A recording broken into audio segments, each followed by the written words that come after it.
So, part of my dissertation question is about cinematography in horror games and how the camera in a horror game affects the player. Right. And part of the dissertation requires you to collect data based on an artifact that you have to create. So this is my artifact that I'm creating. And the way I'm going to test it is the hospital I'm building now, I'm going to duplicate this whole level 3 times. And each level is going to be exactly the same except for the camera settings. So in one level, the camera's going to be over the shoulder. In another level, it's going to be just first person. And in another level, it's going to be fixed cameras. And then the test participant will, when they start the game, they'll be given a random level of the 3. Mm-hmm. And then I'm gonna monitor how they react to certain things, stuff like that. I'll give them a questionnaire to answer, asking them about their experience with the game, and then comparing it to other participants' results to see which camera system is the most effective. Nice. I'm gonna add Kahuna, so we may need to change Discord server things. Yeah, so, that's fine. Here we go. There we go. My name is Kahuna. She's getting her computer set up. Oh, stop ringing now and hey, there you are. Hey. Hi, guys. That bitch could. I mean, oh, just kidding. It's funny. So What's how up? are you? I'm good. Sound I have to tired. get some writing done. Not fun. Yeah, I'm trying to keep off my foot because I hurt it. Yeah. So Nat's working on that Silent Hill thing she was showing off last time. Yep. Okay. Well, kind of. I just realized that it's just going to take too... the amount of time I have to do this is probably going to take too long to recreate the whole of the Silent Hill 2 level, so I'm going to build a level just a generic Haunted Hospital one, and then the Silent Hill one will be a separate project I work on. Oh. Time constraints, because everything's due in a month. Wow. Yeah, I've got to get this built, tested, and then write a 6,000 word essay, so... Dang. Yeah, plus also your school's absolutely incompetent. Well, that too. Yeah, how did they mess up or delay anything? Because I know our graduation got canceled. I mean, our course was inadequate before COVID. It wasn't COVID that destroyed her course. It was the course itself, the school itself. Oh, yeah. I mean, your course is good when one of your professors sexually assaults a whole bunch of the students. Male and what female. The fuck? Yep. Male and female. How?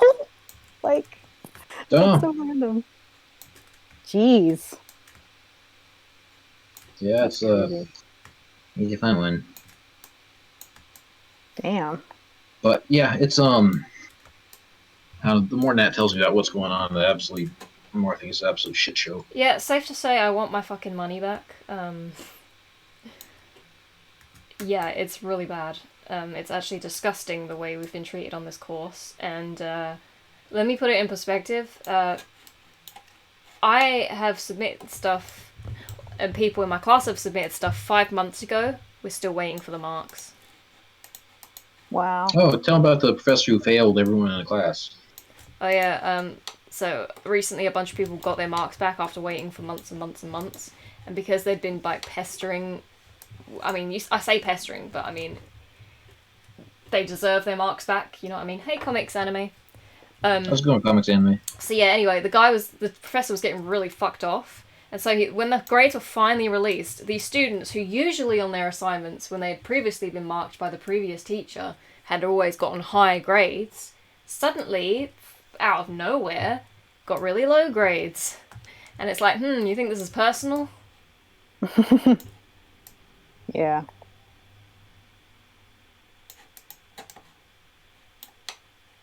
Yeah, it's a shit show. There's a group of us actually like joining together to start a movement to try and get our money back, because like this is an absolute shit show. Yeah, but Yeah, sounds like a freaking garbage dumpster fire. But I mean, for the most part, like Nat took a year off of uni, for personal reasons, and then she spent that time working on like AR stuff and some VR work. Made a bit of money on that. And then when she got back to school, they were basically started doing the AR. Yeah, and it's like, well, I already know it, so.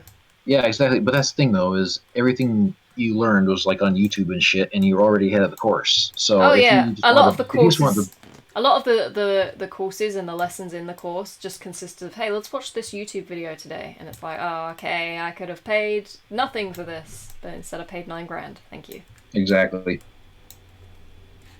Especially the how to build a website thing. I can't hold shift and control to quickly snap. Yeah, this wall you're building is monotony at its prime. Well, I'm doing that, and it's like it's not wanting to cooperate unless it's like conflicting with this. Let me move that. Is that? Yeah, I've heard that's been like an issue with game development courses for a while. Is just that a lot of people aren't coming up with their own teaching materials, and they're just like going online and just taking stuff from other people. Oh, just a scam? What? Oh. Yeah. Exactly. Comics Anime wants to know if your communist teachers are losing their minds. Isn't it funny that teachers are communists, but they're one of the most well-paid demographics in society? Not necessarily. Professors, yes. Professors, yes, but like just general teachers, no. They're severely underpaid.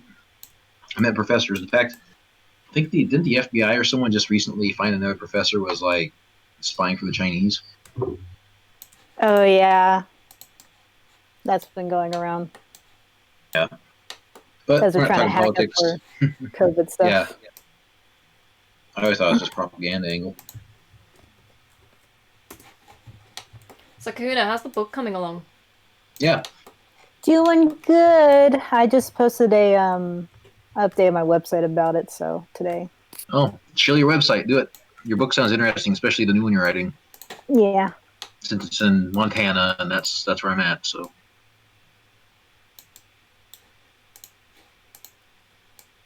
You're not gonna post your URL. You're not gonna hawk it to the 5 people. I'm not even logged into Twitch. Oh no, I mean just say it. Just post it. It's just easier for me. Oh, the thing is, if you post it on Twitch, then it might actually not show up because there's a URL blocker. Yeah. Okay. Anti-spam. All right, we'll just go to heavyrushmediallc.com and you can check out my book that's out now, Stormstar, and look at Project Blackwater. Yep, Blackwater was when you're asking me questions about Montana, right? Yeah. Yep. Definitely a good state to have some really creepy shit happen, especially if it's like Native American lore or something. Oh, or yeah. just Twin Peaks weirdness. What's that myth with the Native American guy? What is it? By a lake in Montana, outside of reservation, there's supposedly like a ghostly Native American walking a horse that walks alongside of the highway, and if you sometimes he'll like jump out in the middle of the road and you'll think you'll hit him, but then you'll just go right through him. And the next morning they find someone dead on the side of the road. I'm joking. But sometimes they say like, he chases after your car on a horse, and sometimes they say that if you pick him up, he'll, it's the usual hitchhiker ghost story. Yeah. I don't think your snap functionality is snapping that. Yeah, I know. I don't know. You lied to me, Unity. How could you do this to me? How could this happen to me? I made my mistakes. Just copy the some of the vertices from the other walls. No, it doesn't. It's not gonna work. Are you sure? Yeah, because this is a whole thing. It's not gonna. It's not gonna do it. Delete that one, grab the other one, copy and paste, and then just drag. No, because it doesn't work like that, Matt. Well, that's why, because isn't the other, those are just walls. What about the thing you have, the canopy thing you have over top of it? Yeah, it's all one big thing. All right, you do you then.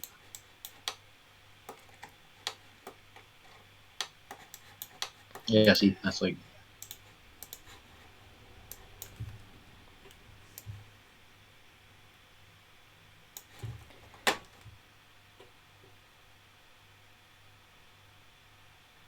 Comics anime just says comic. I don't know Comic. what that is in reference to. But... It means they're not being funny. Came here for the comedy, goddammit. You should have seen the previous stream then. We were playing Mad Father. That was pretty good until Tyra's actual Mad Dad killed the stream. Yeah. Ugh. I wonder if Tyra just doesn't like come on our streams and give us a bit of Patreon money here and there just to have like a documentation of like how crazy her family is so that she can like use it in court or something. Time-stamped. Discord logs. Yep. Video evidence. Oh, Tyra, she's a sneaky one. So are these still the Silent Hill textures from Silent Hill 2? No, they look very similar, but they're not. Yeah, I noticed they're bump maps. Or normal maps, sorry.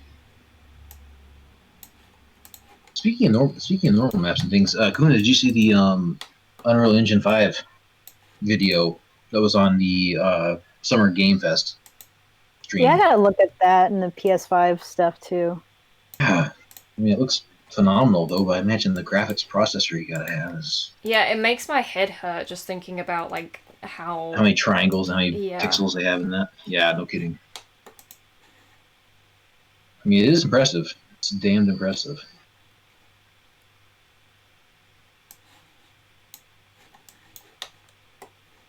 Oh yeah, Comics Anime was asking about the book that was being talked about, and he says it's a novel, not a comic book. But yeah, you said it's you can Google Heavy Rush Media, right? Yeah. All right, cool. And you said you had to push back some of your book signings, correct? Yeah, I was gonna do it on the 23rd, I think is next Saturday, but they canceled like 2 major festivals, so I want the foot traffic for sure, so I'm just gonna do it July 4th weekend. Hopefully everything will open up by then. Yeah.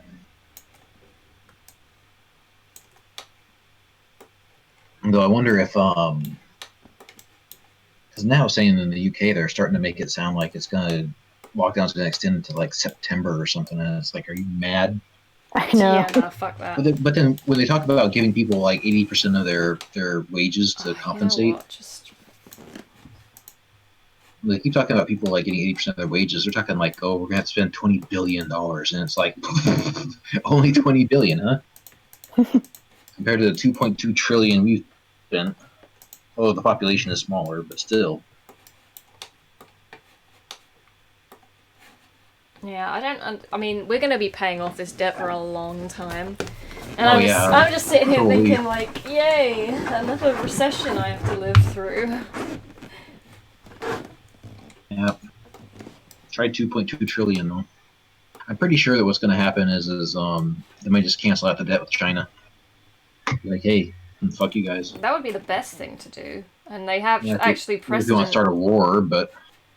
They have precedent to do it as well, because didn't you say China did it to them? Yeah, China's done it to the United States before. They've shrugged their shoulder and say, we don't owe you that. That was the previous administration. So we just got to do the same thing in China and be like, yeah, those trillions of dollars that we owe you. but it'll hurt the credibility. It'll hurt our credit on the global market. But I don't know. I think with a strong economy, the economy in America is like $2.2 trillion a year anyway. So, or 4 trillion. It's some ungodly number projected. But we don't make policies. We're just the tax sheep, the tax cattle. Yeah, it's gonna be interesting because like one of the festivals is like most of our town income, so Yeah. I don't know how that's gonna be like for taxes or anything next year. Even though I won't really be here next year. Thank God. Like, all the I don't want to get too political though, but just this year, a number of people are going to be losing their livelihoods and their businesses and all kinds of shit because apparently, like, the creditors are being bailed out, but the creditees, people who have to pay mortgages and shit, they're not really getting a whole lot of helping hands, are they? Like, if you have to rent space for like a hair salon, you're screwed. Oh yeah. So you're still paying for that space in a strip mall or something. I think. I don't know. The entire thing's messed up. To tell a story about my cousin. Go ahead. So my cousin's a hairdresser, and she's obviously been furloughed. Her employer we're supposed to be getting 80% of our current wage, right? If we're furloughed.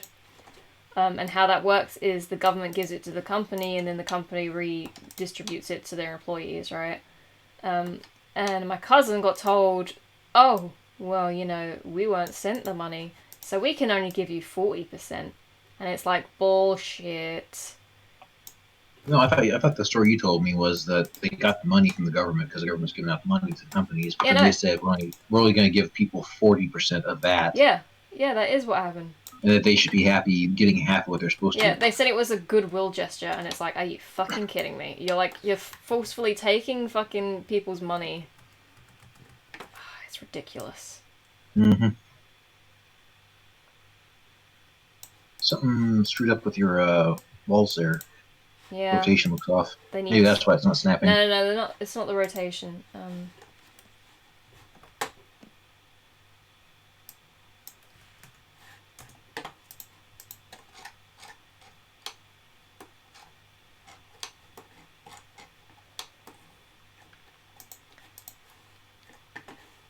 Good old Unity saying that it has a snap feature and then it's completely just not working.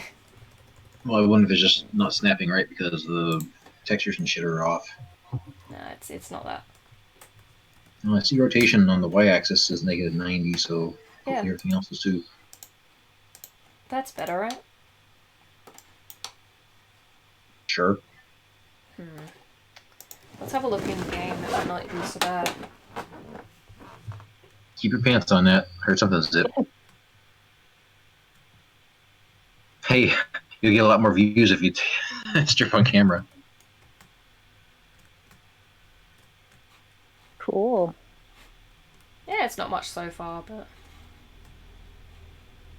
it doesn't look too bad, so I'm not gonna worry about it. Well, again, this is for a test demo anyway, so. Yeah.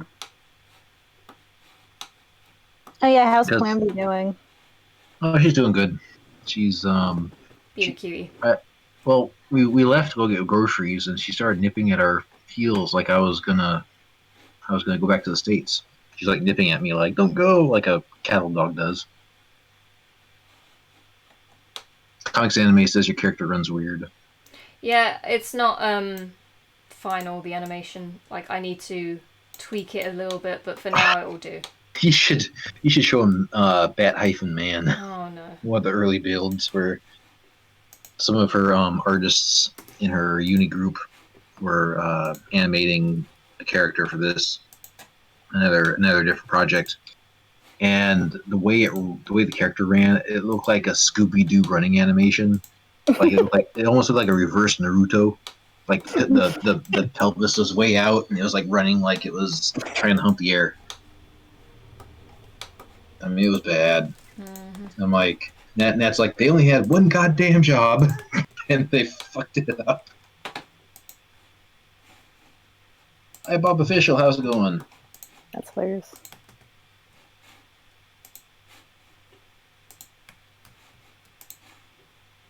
Bob says, I hope if you keep messing around with this project after turning it in, you should try implementing some inverse kinematics and tweening to the animations. See, that snap worked. Why did that one work and the others didn't? That one seemed to work. Yeah, that's what I'm saying. I don't know what I did differently. Yeah. Maybe you hit the right key. Kit Kat, how's it going? I haven't heard from you in ages. How's things?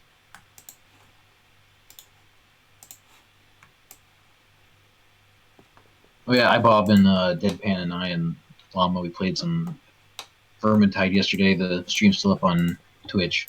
Good times. Yeah.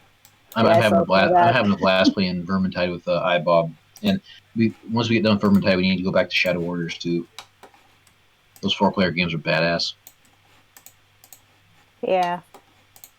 Kit Kat says she's stuck at home, not complaining though. Oh, that's a bummer. But everyone's kind of stuck at home.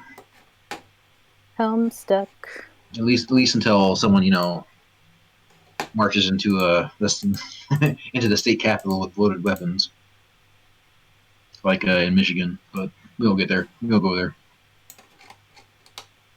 Playing Animal Crossing.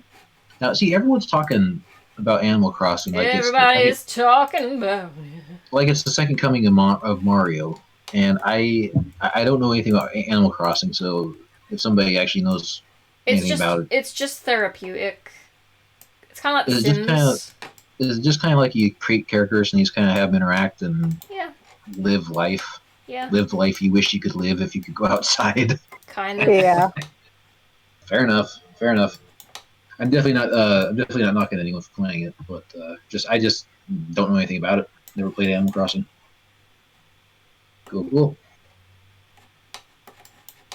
I've been playing a shit ton of Tekken lately. Tekken 7. I gotta get enough experience in to be able to whoop some asses. Alright, let me see how this door looks. Been playing Yakuza and Final Fantasy stuff. Which Final Fantasy? Well, it's kind of messed up because I ran out of memory space on my PS4, so I deleted a bunch of game files just to be able to load up Final Fantasy 15. Oh, that's a bummer. Yeah, then Final Fantasy 7 also made me knock out a bunch of memory space. Okay, Kahuna, this picture of Ed, and Eddie running, that you have no idea how accurate that fucking is. The green coat Ed run.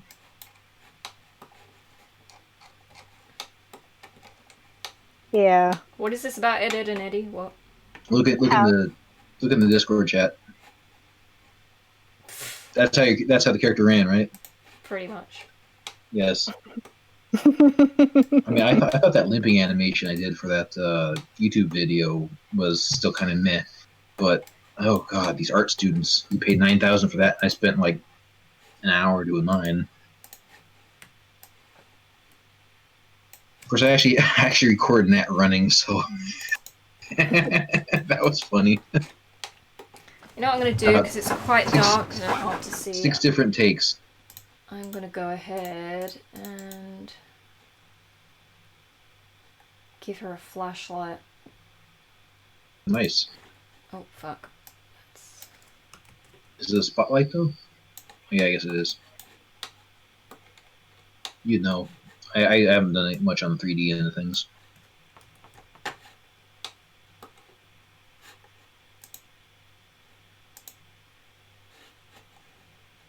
Hi, Bob Official says, I saw Animal Crossing while I was driving and I yelled 20 points as I put the pedal to the metal. No, you do that when you see like a little lady crossing the street and you're in your car.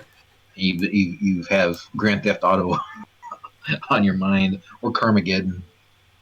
20 points! Hit the old lady.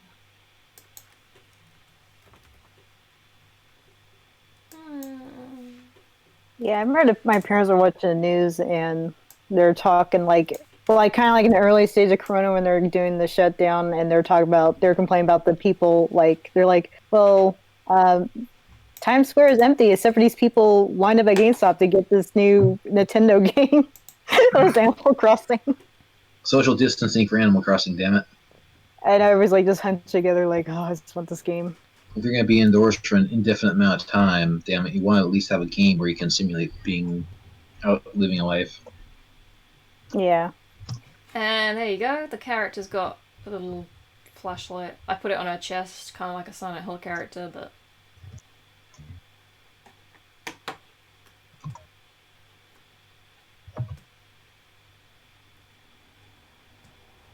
I'm asking LlamaPockets if he's around, if he wants to join in the chat. sure. Speaking of which, I need to get a video out tomorrow about Llama and I are doing some after hours like podcasts, so I have 2 in the bag. I need to release one tomorrow and then release the next one the next day. So it should be fun. Is this pack? Can you actually do anything with the door? Because You know, you interact with it. yeah, because I mean, like I can't, as it is, I can't go through it. So I'm wondering if you actually can interact with it, because there's no animator component. So let me see.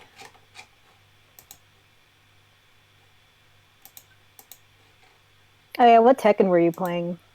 7. Yeah, I have that one too. Yep. I've been playing it with Deadpan, and the connection sucks, so that didn't last long. Then we tried Killer Instinct, and that didn't last long either. And then it's about time to play Vermintides or like Asteroid.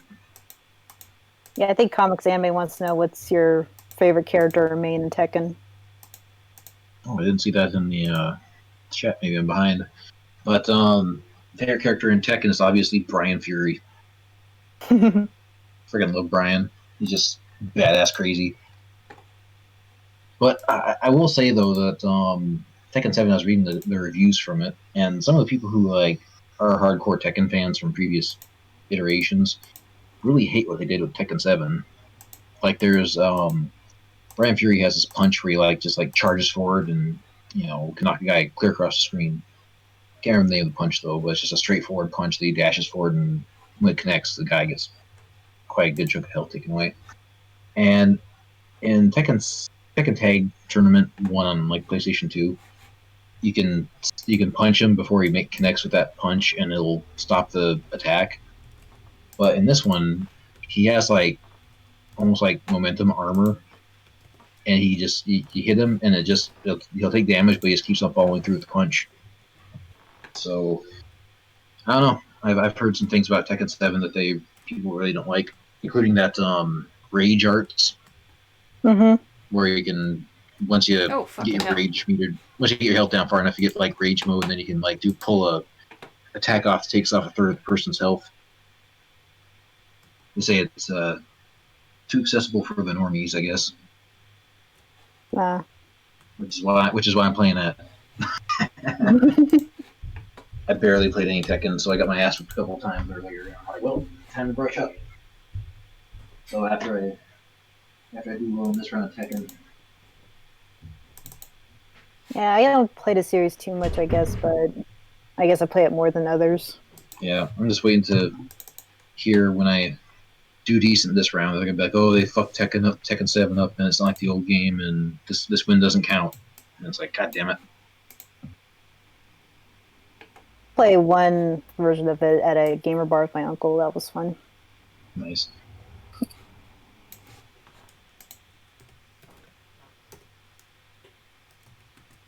So there's a script missing, but I don't know like what script it means. Wouldn't know.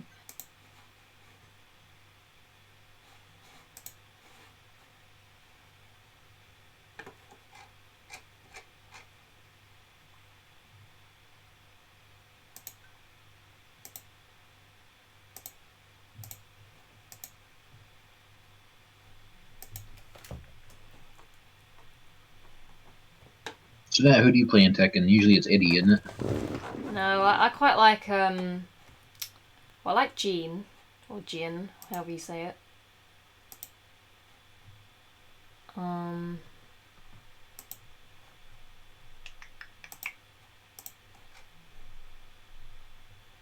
else do I play as? Okay.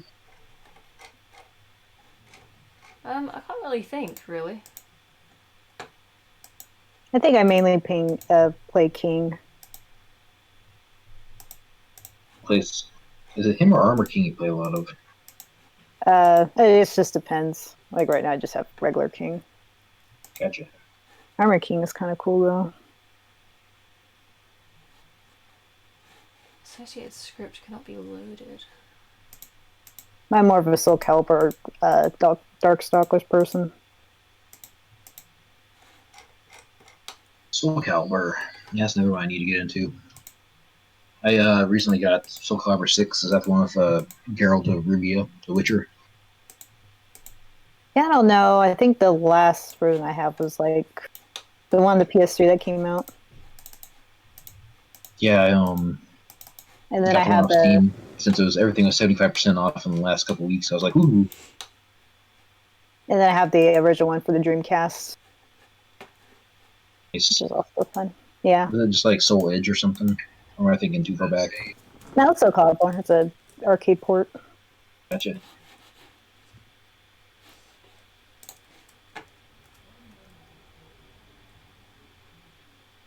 Alright, let's try this.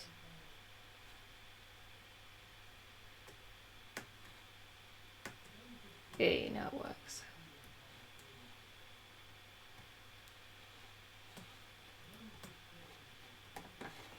Alright, so I'm going to make 2 of these. These are going to be the bathrooms, first floor bathrooms.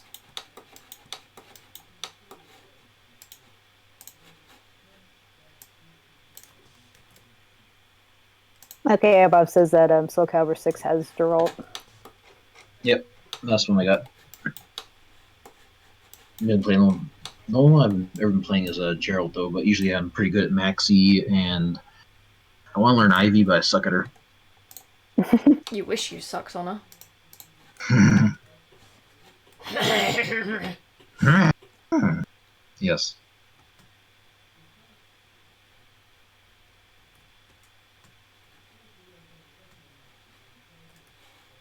I think last time I played through, I just did Volto because he's so freaky. Yeah, Voldo's crazy.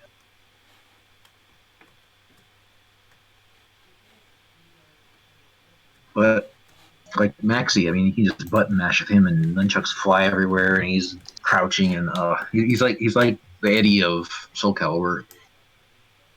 Ask Comics Anime puts Eddie just push buttons.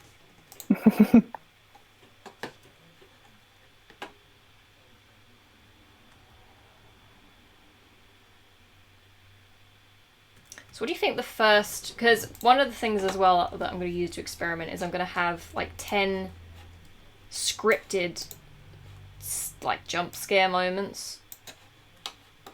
But I need to figure out what those are going to be. Any ideas? No, I don't have any ideas. No. Comics Anime asks, did you guys watch The Witcher on Netflix? And if so, did you like it? I only got to the first episode. And the thing with me and The Witcher is a bit of a love-hate relationship with it. The games are good. The books are good for the most part. A little bit of a lull in the middle. But the first 2 books, the 2 collections of short stories are really good. And the first episode of The Witcher on Netflix is it's an adaptation of one of the short stories. And I think the Last Wish, I think is what it's called. That's the first of the collections. So it's one of the stories in The Last Wish, and I don't know.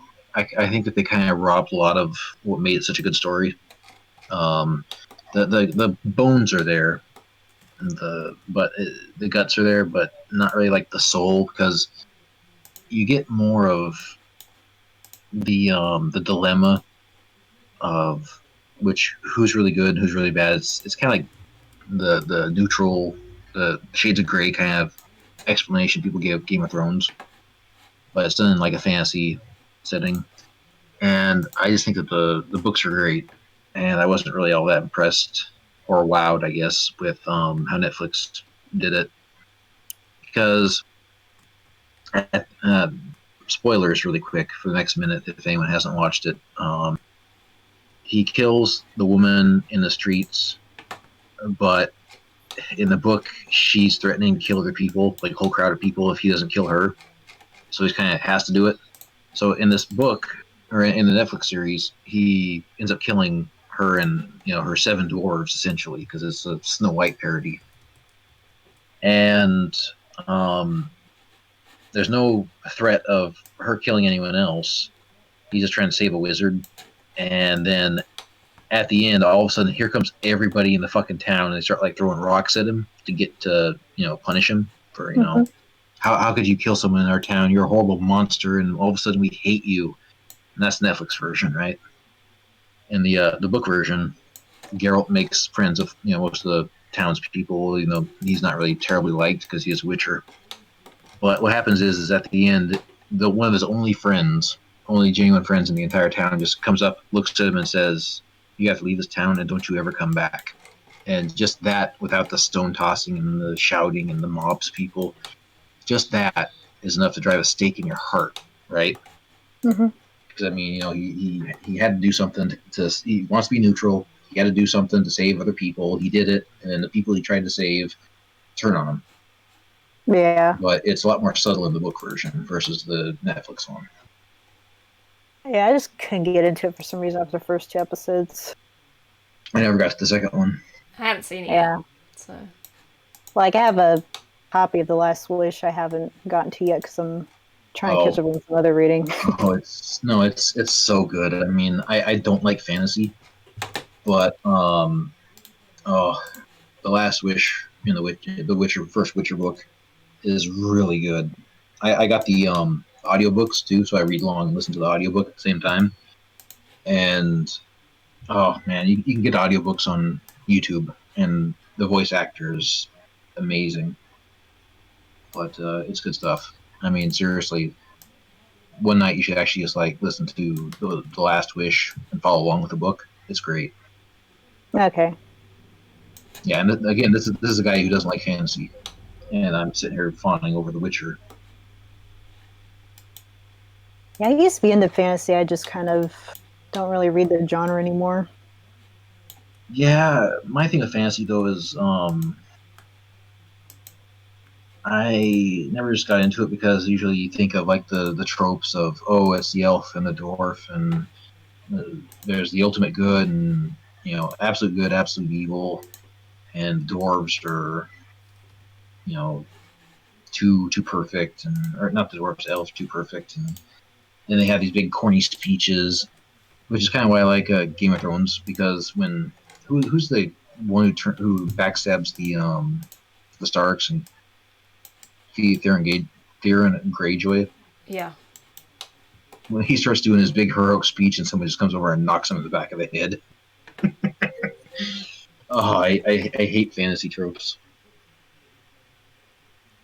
Yeah. We will fight on forever and live in the hearts of men. And all of a sudden, just someone comes over and just whacks him in the back of the head, and it's like, we're just going to give him to the enemy. No, the best part was how he was like, oh god, I thought he'd never shut up.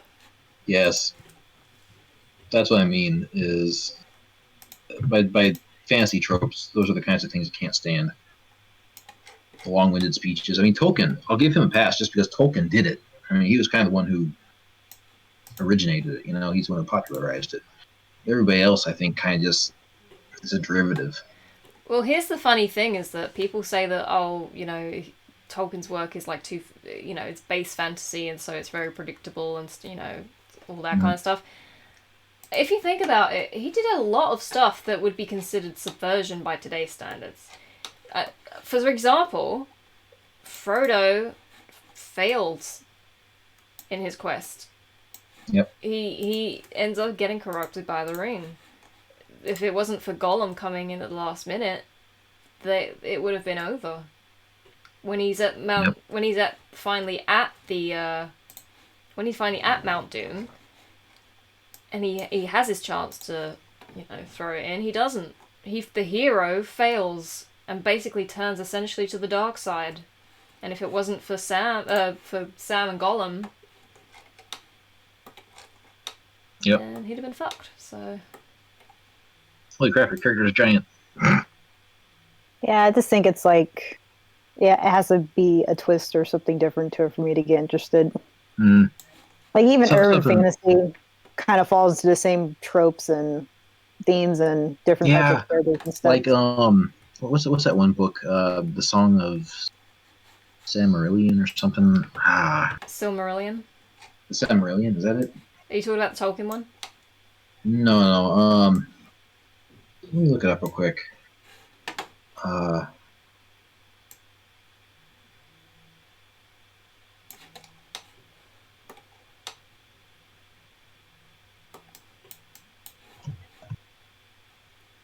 I think it's a Sword of Shannara, isn't it? Yeah. Okay. So stuff like the Sword of Shannara is basically very heavily influenced by like J.R.R. Tolkien's Lord of the Rings to the point where it's almost like a beat for beat retelling of the same story. And yeah, the Sword of Shannara by Terry Brooks. And there's some fantasy that's just a little bit too paint by numbers, almost like unimaginative, which is kind of why the fantasy genre kind of irritates me. Yeah, like I didn't read any of the books, but I saw like a little bit of the series on MTV, and it was like really cheesy. Mm-hmm. Now, Comics Anime was asking earlier, thanks for asking that, Laughing Man. I've never played the games, but I kind of like the show, and it's hard to know if the game is like the show. The games are infinitely better, right? If you want something quick and cheap and easy, definitely listen to the audiobooks or read the book of The Last Wish of the Witcher. I mean, that's a great start. That's a point that kind of really got me into it. I had the games earlier, but that book, I was like, holy shit, I really got to invest more time in this. But apparently the game is way amazing. So definitely, I think Netflix series is probably like third best, with the book second and the game first, from what I hear in popular opinion. The book series, I got to the fourth book, which is I guess the sixth, and there's a massive lull in the middle that I just couldn't. I haven't gotten back to it, and then I peeked under the skirt to read the ending of what's going to happen, and I just gave up reading the books.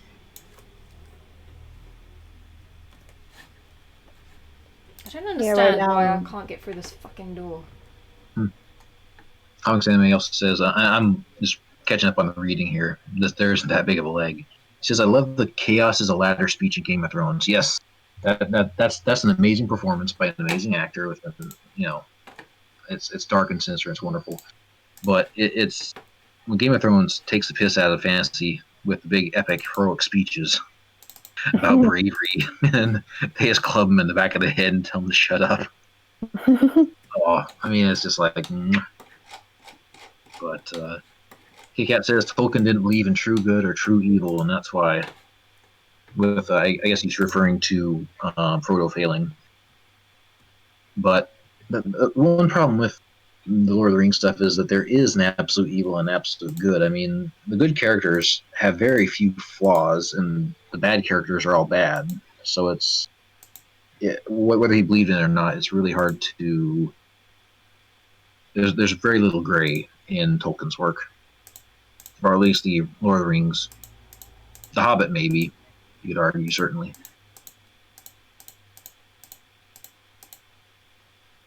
Comics Anime says that I would say that Catholic, because he's Catholic, he probably didn't believe people can be truly good. Hi Bob says, I like how the Shadow games help flesh out the lore of the Ring of Power and the big players in the story that would appear in the Hobbit and Lord of the Rings. I never played the Shadows of Mordor games. I think I have one of them though, but I just never got around playing it.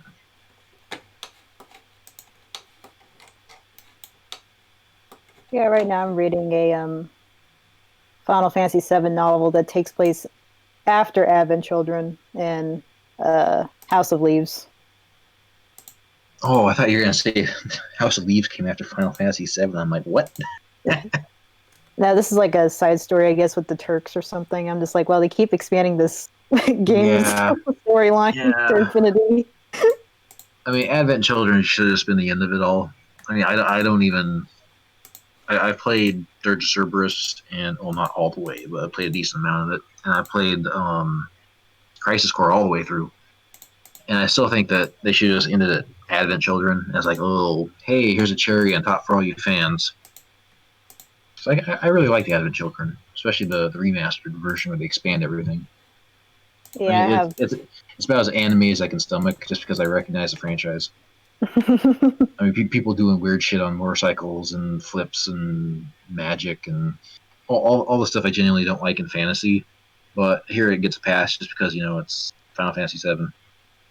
Yeah, it's just kind of crazy how they just keep, adding more and more to it. Yep. I don't understand why the frick. Oh, actually, let me try something. But House of the Leaves actually, when I was back in the States, I went through my storage unit to find my hardback copy of House of the Leaves, and I had to flip through it because it's such a mindfuck book. Yeah, I'm like in the middle of them, just like, wow, Yeah. this is an interesting experimental narrative. Yes, experimental is the word. I mean, you get to pages where it's like either blank or the text is written sideways, or there's just one word per page, or some pages look like. I mean, it seriously looks like a serial killer's diary. Yeah. Cut and paste. Yeah, it's like Nat finally watched Red Dragon, and it looks like that guy's story of Red Dragon or whatever the hell it was. Red Dragon, like Hannibal Lecter? Yeah. Oh, okay. Yeah, the one with Rafe Fiennes. Ray Fiennes. Rafe Fiennes, whatever. Ralph Fiennes.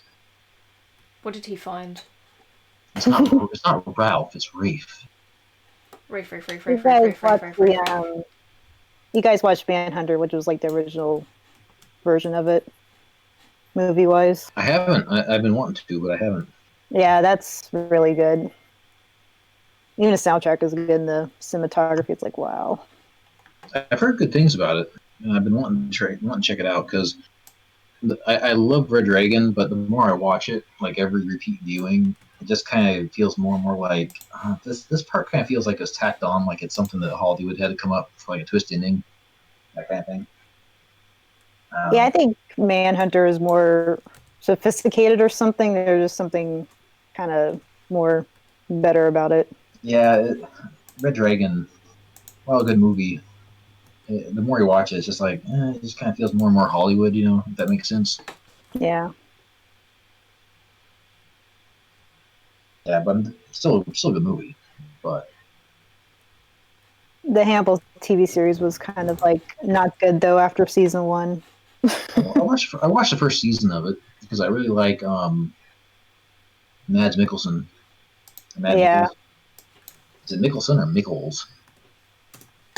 It's like Mad Nick Nichols. Nelson or something, yeah. Mads Mikkelsen, Mad TV. I don't know. Mad Son. Or as Kojima would say, Mad Son. Oh my god. Mads Mikkelsen. I was right the first time, damn it. All right, but I really like him as like an actor in most of the stuff he's in. Mm-hmm. And the first season of Hannibal wasn't bad. It's just that I just never felt that bug to keep watching it. Well, you're lucky because it just gets bad like after the first season. So Like this unwatchable, just bad writing and choices. but see that's at least when you have a series that starts off good and the second season it just kind of falls off. At least you know not to waste all your time on like Game of Thrones, where you watch like 7 seasons. You wait 7 years just to see how the entire thing's going to end, and the last season just fucks it all to hell. Yeah. I mean, I still have like not watch like I think the last 2 seasons because I'm just kind of like meh about it right now. yeah, just wait for the books and hope that George R. R. Martin is just watching the TV reception and being like, okay, people didn't like this, rewrite this. People didn't like that, rewrite that. He doesn't have to rewrite shit because half of it is just D&D's fucking fan fiction. No, I'm saying that like if there's he wrote a tweet when that little girl who was really tough towards the end under Liana. yeah, he wrote a tweet an insidious little dark little tweet saying, "Oh, you guys like her, huh? I'm keeping a note of that." It's like you son of a bitch, you're gonna kill her. I don't care. She got annoying at the end. But That was I don't know. that's she's pretty much symptomatic of the whole show, where like she was only meant to be in it for one episode, and then the creators were like, oh, people like this, let's just fucking do more and more and more of it, and let's scale it up each time to ridiculous fucking proportion. Comics X Anime is asking, isn't opening and closing doors like super hard in Unity? Should be a lot easier in Unity than it is in Unreal Engine. Yeah, I Right. think I did it in Unreal first. Opening doors in Unity is like easy as shit. What's bothering me is that I don't know why I can't go through this fucking door. There's no collision box in there, and the characters collided is small enough that it should be able to go through, but for some reason it's not. I don't understand. He also says he hopes George R. R. Martin lives long enough to finish his book. I imagine he has something in place where if he doesn't finish it all, he has someone who he thinks is competent to wrap it all up. Probably his wife. Oh, hopefully not D&D. Dumb and Dumber. If I get rid of that, would that change anything? But the crazy thing with D&D though is, did it really feel like the last two seasons they kind of had like the who's the guy who fucked up the second Star Wars sequel? Was it Ryan Johnson? Yeah. It kind of has a Ryan Johnson feel where it's like, oh, we're going to subvert expectations just for the sake of subverting expectations, regardless whether or not it's a good idea or proper storytelling. Yeah. It's like, oh, people are expecting Jon Snow to kill the Night King because it's prophesized and it's set up, and all of a sudden here comes fucking Arya flying out of nowhere. Oh my god, Nat, you were screaming what when that happened? I wish we had it recorded. I was disgusted. Yeah, it was horrible, and I mean, you can even see it in the writing room, where they have like that on YouTube. There's that behind the season 8 wrap up video, and people are listening to this drivel and being like, oh god. Well, some of them were. Some of them were being like, "Oh my god, yes, it's queen." stunning and brave. It's stunning and brave because Arya is like the one who's like tough, and she's like strong girl, and she just totally went in there and kicked ass. It's crap. Oh my god, it's so revolutionary. Yep, I'm adding Llama to the chat, so we'll see if we have to change again.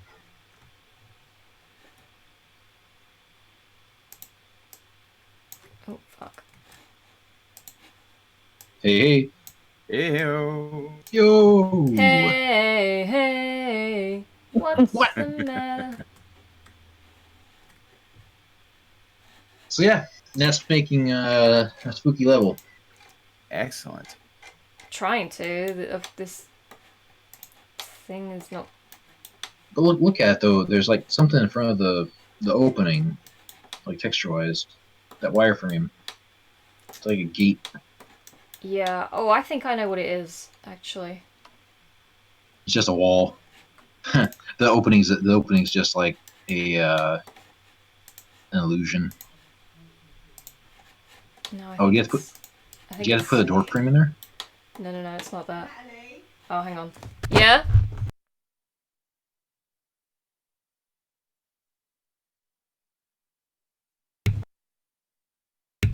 Okay, apparently my mum says Calamity needs to pee. Alright, I'll take her down. Okay, cool. Puppy! In the meantime... Oh, what, is she in your room?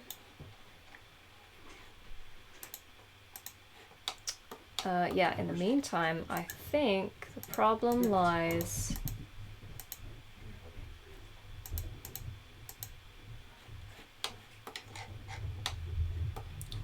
in one of these.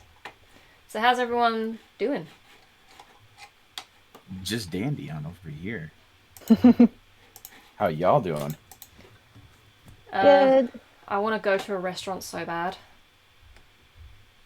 Yeah, can't blame you there.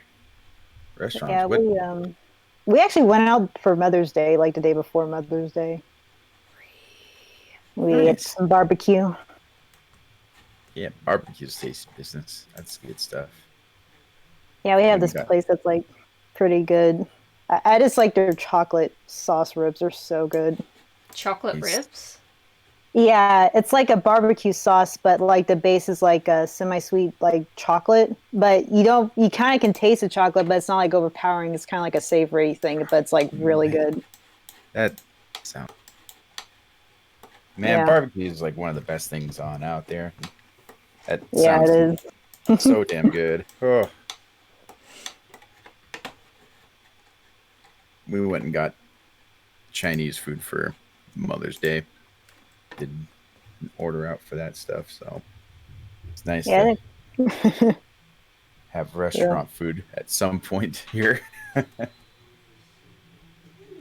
yeah. It's like mainly stuff is open, but it's like limited seating capacity, or you have to eat outside.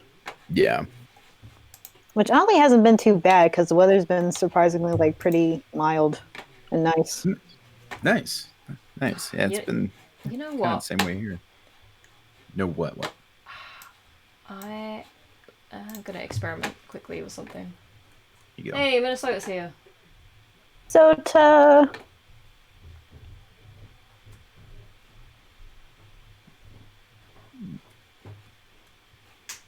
Okay, so there's something fucking blocking this.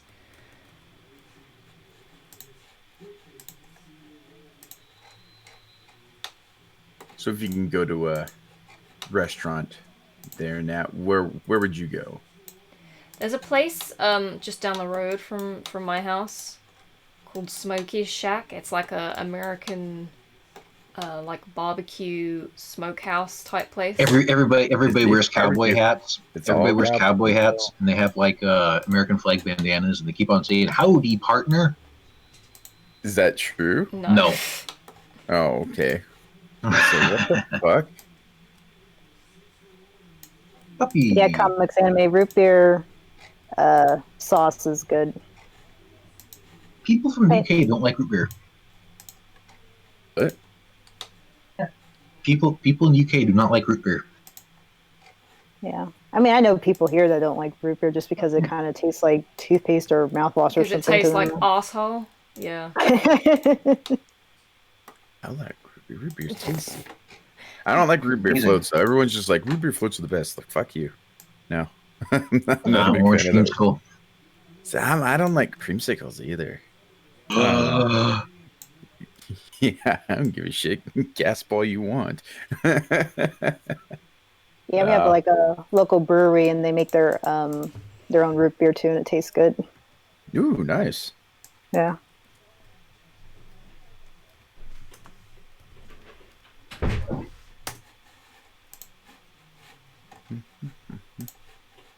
Being an absolute child right now, and I bought like a 6-pack of like pudding.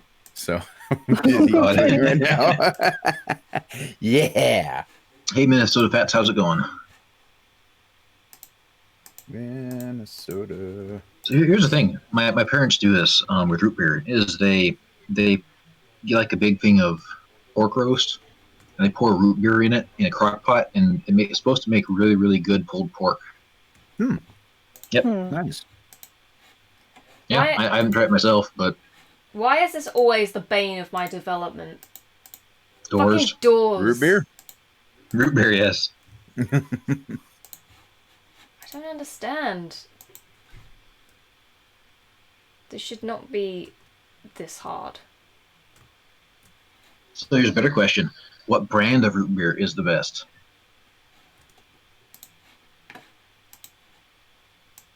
I don't know. I mean, Barks is pretty solid. I like Barks. I like A&W. A&W, yep. A&W is A&W's not classic. bad. Yep. But Oh, yeah. here's one. Henry Weinhardt in the root beer bottles, I'm not glass bottles. big fan of the Henry Weinhardts. I've actually got a 6-pack in my fridge because I was just like, you know what? I'm gonna have some Henry Weinhardt. That sounds good. And then I tried it and I was like, what the fuck? Like I don't know. The cream soda isn't too bad, but I don't know. I think I might probably just stick with A&W for like root beer, A&W cream soda. Oh Lord have mercy! Now that's good stuff right there. There's like a What's Wisconsin company called Spritzer, I think. They make like a lot of different soda flavors, but their shit is like really good. Nice. Like they have like an apple soda that's good, blueberry. What? That sounds Yeah. interesting. Yeah, it's really good. Nice. so here's one. I it was on discount, so I thought I'd try it. And it's a soda. It's called Dandelion and Burdock. What? Yeah, it's like here. Let me read it up here. Dandelion and Burdock. Let's see. It's supposed to be They got fermented root extracts, kind of like root beer and sarsaparilla. It's supposed to have health benefits. Sarsaparilla. Dominant flavors of these drinks are usually sassafras or wintergreen. Ah, sassafras. And then Own words. most similar flavor to sarsaparilla. Now here's the thing. So it's the dandelion, like the yardweed, and the burdock plant, which looks like a thistle. And I drank it, and the first drink tasted like cough syrup, like the most rank freaking cough syrup I've ever drank. But after a while, it started tasting pretty good. Yeah, I mean, the camel piss will be the same way to people. Acquired tastes. I mean, That's just who it. cares? It took a while for me to get after the initial first like reaction to it, which was just god awful. Yeah. It slowly kind of grew on me. You know, once you get past the vomiting, it's not too bad. Yeah, right, exactly. Once you get past the aftertaste and the before taste and the during taste, it's not bad. Yeah. I was wondering actually. Bob says that he forgot about Surge. I was wondering if he was going to bring up Surge last night. Oh, hi Bob. Because You forgot your surge, bro. Yeah, man. That's a move that Surge veterans do not do, is forgetting the Surge. You do not forget the surge. Nope. Surge is life, son. Comics Anime says Spricker is amazing. You usually get Spricker at Menards in the States. It's like beer. It's an acquired taste. Huh. You know what I want to try? Fuego. Just because apparently it's like the cheapest, frankest, I guess, soda you can get. I mean, it's like below Western Family and Sam's Club and Taster's Choice or Maker's Mark, or not Maker's Mark, whatever the Walmart calls their shit. Sam's Club? No, it's not Sam's Club. It's Oh wait, no, Great Value. That's it. It's like a level even below Great Value sodas. So I've been like, I really want to see what this tastes like. Hi, Bob says next time for certain. Hey, could even do it before then. Just saying. Sure. Cool little symbol there. Minnesota Pat said Dad's root beer is also on point.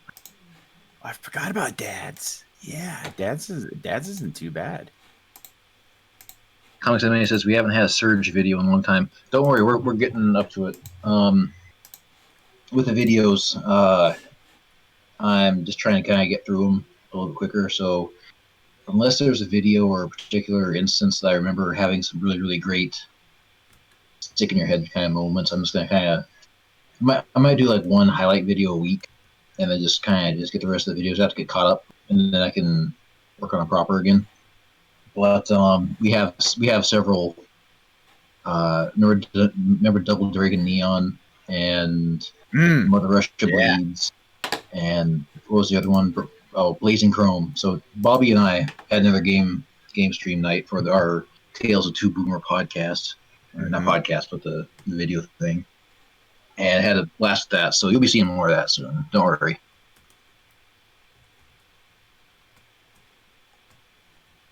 Hell yeah. Little double neon. Yeah, but don't worry, the surge is still around. It does return. Yes, Surge will return, just like James Bond. I mean, after credits, Surge will return. Not until November at least. Oh yeah, I know that, but I'm just saying that at the end of the credits, it always says James Bond will return. Yeah, I know.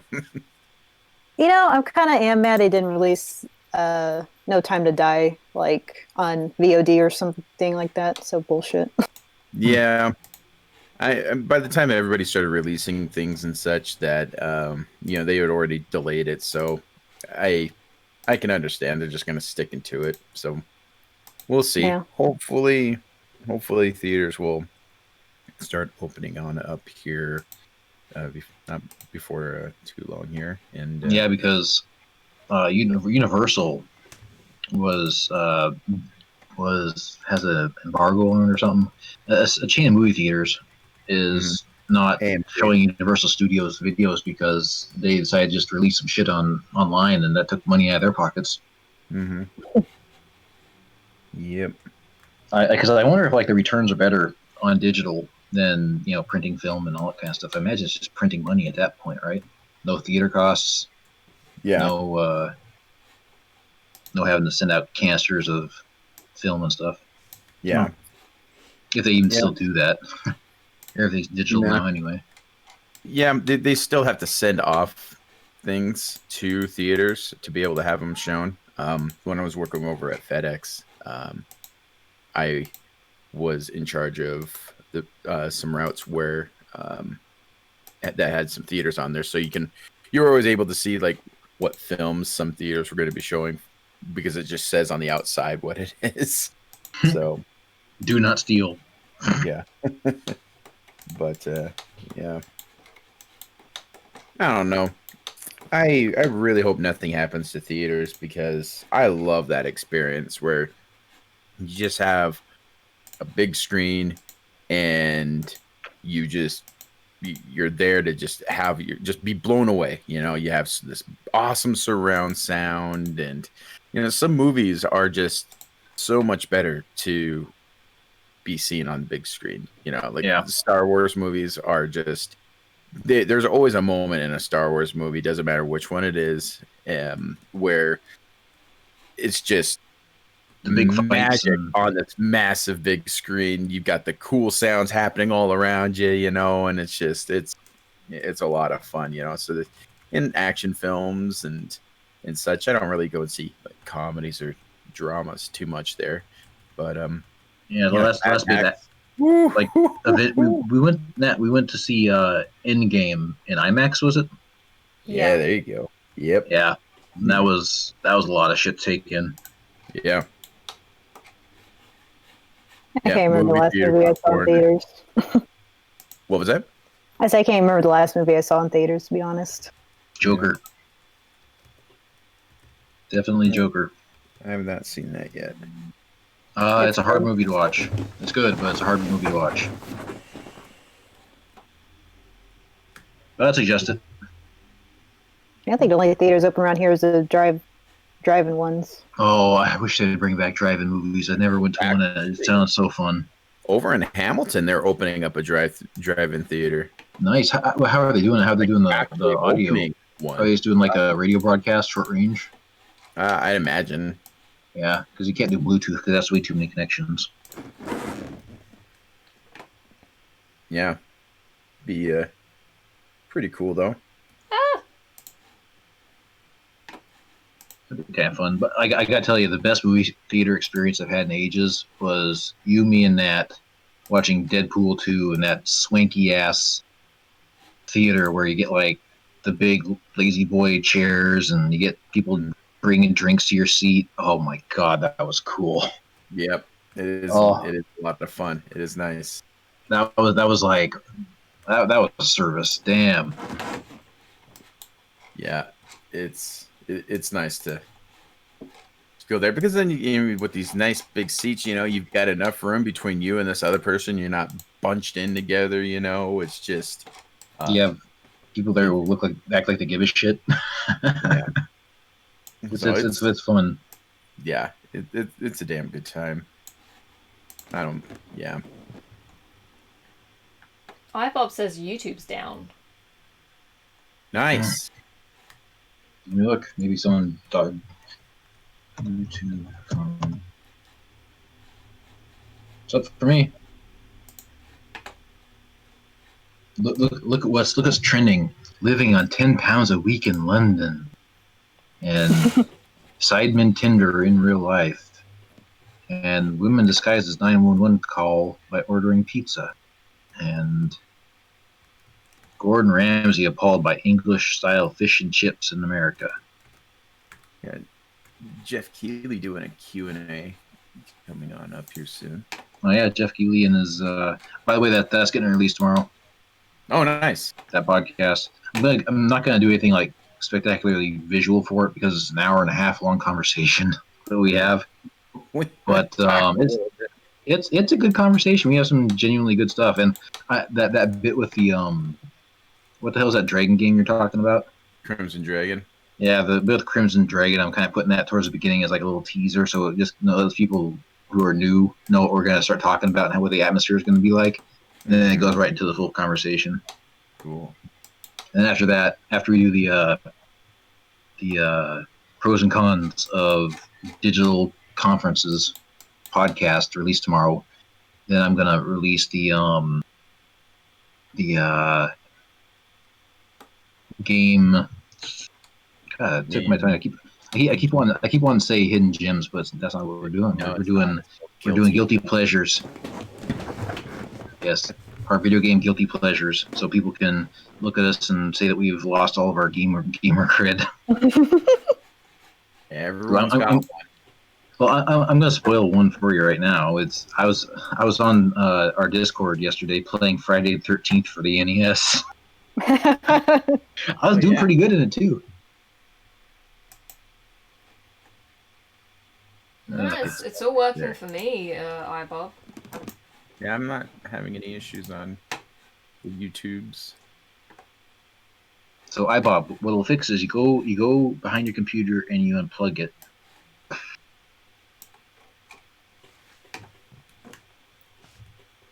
Yeah, Minnesota says that he was there and he was watching me play Friday the 13th. Nice. I was doing really good. I had several houses. Oh, I was barely at par. Fuck you. I had several houses. Fireplaces were lit. I was rocking Jason. Jason barely laid a hand on me. He didn't kill any of my camp counselors. Just kept going after the fucking kids at the lake. And I was off to go find Jason's mom's head because I had a key. There you go. And then I just quit. You're talking about the NES one? Yes. The old school NES one, yes.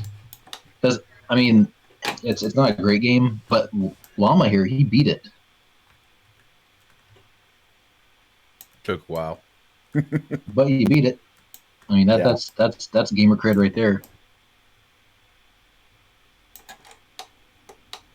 Imagine trying to, like, sell that in a job interview. Do you have any special talents? Beat Friday 13th on the NES. Beat Friday 13th and Battletoads. So then the person writing your resume just writes tenacity. Yeah. You know, they just write, clearly a liar. No, it's not lying on your resume. It's called creative exaggeration.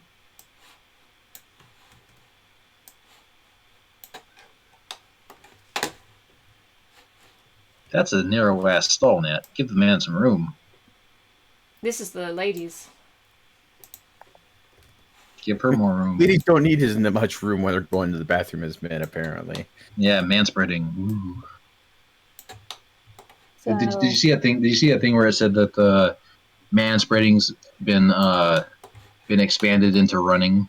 So people are like complaining that men are manspreading while running. It's like, how the fuck do you do that? What is manspreading? What is? Okay. Have you never heard of manspreading? No. It's a thing I that haven't. feminists are trying to push, where they're like, "Oh, men, they take up so much space. Like, why do they sit with their legs so far apart on public transport?" And it's like, because they have testicles.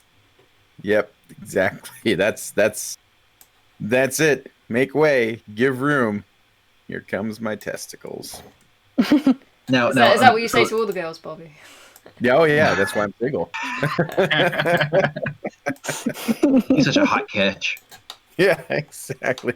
So how did you two meet? Well, he mentioned his testicles first, and I was just like, And then he showed him. yeah. Oh, Yeah, you had me at testicles. yeah, exactly. Oh Lord, I don't think I need anybody in my life that would be like that. Oh boy. Might be fun. You never know. I'm gonna be okay. So I'm hearing that they're gonna do like a Silent Hill title for the PS5. Yeah, Well, I there's heard rumors that. about that. Yeah, I heard Konami like they took out a patent or an extension on the patent or something like that. Mm-hmm. Well, Yeah. there's also Well, rumors I that believe it when I see it, though, with Konami. yeah, definitely that. But I heard rumors from like Yang Ye and some others that Sony has been courting Kojima and Konami, Mm-hmm. and kind of like trying to get them both in the same room, saying, "Hey, listen, we'll throw a ton of money if you guys make Silent Hills PT." And there's also another side project they're talking about um, that's going to be a PT. One's going to be kind of like an episodic, Telltale kind of game, and then there's rumor that they're remaking the original, Oh, interesting. as if they haven't already done that. Though, I mean, wasn't that what Origins was? No, that wasn't a remake. That was a prequel. Oh, that Shattered was Shattered Memories, Memories. I That's think. it. Yeah, Yeah, but even that wasn't really a remake. yeah. That was kind of like more of a reimagining, I guess, of the original game. Catch you later, iBob. Have a good night, dude. See ya, Bye. Bob. Crush his foot. What the hell? Minnesota Fat says, "Hey, Shattered Memories was good." In other news, Minnesota Fats has lost all his gamer credibility. Yeah, I only have the Force 4 games. I don't even bother with anything else. Yeah, exactly. Mate, even Silent Hill 4 is a struggle to get through. Yeah, the way you described it to me, I was like, "Yeah, there's no way I'm playing this shit." Because I mean, I started playing Silent Hill 4, got pretty decent, far into it, and then all of a sudden you're like, "Oh yeah, you gotta do it all in reverse." And I'm like, "Fuck that!" Yeah. I did that shit. Devil May Cry 4. I'm not doing that shit with fucking Silent Hill. Yeah, Devil May Cry 4. You want to play the game more? Cool. How about you play all of these levels again, but as Dante? Okay. Yes, Kit Kat, I said nudes just to in other nudes just to get your attention. Make sure you're still there. What's that? Um, What's that? Oh, you don't want to play through all the levels again? Well, don't worry. Guess what? You can do it again, but this time as an escort mission. Yeah. Even better. As as if the mountain on the fucking as if the mountain of shit wasn't already high enough. uh Backtracking with an escort. have you guys heard of the Gaming Muse channel? I have. I Mhm. don't know what it is though. I literally only heard the name. Are they a person? Yeah, I think I posted some of her videos on the CCS Discord, but she does really good, like, in-depth analyzation of like the Silent Hill mythology, like where they got their inspiration from and parallels. Nice. That's Yeah, really check it out. cool. Because Nat and I recently got a book. It's called the was it the Terror Machine or the Horror Machine? Fear Engine or something like that. Yeah, something like the Terror Engine, Horror Engine. But it's a University of Michigan like thesis. It's a 136-page dive into what makes Silent Hill 1, 2, and 3 scary. So we got that on Kindle and Ghost Children. perusing that. Yeah, You just need 1 page, 2 words. Ghost Children. Ghost Children! That's a Saturday morning cartoon waiting to happen. Yeah, you just need you just need the electric guitar solo. Ghost Children. Calm down there, Mr. Caffeine.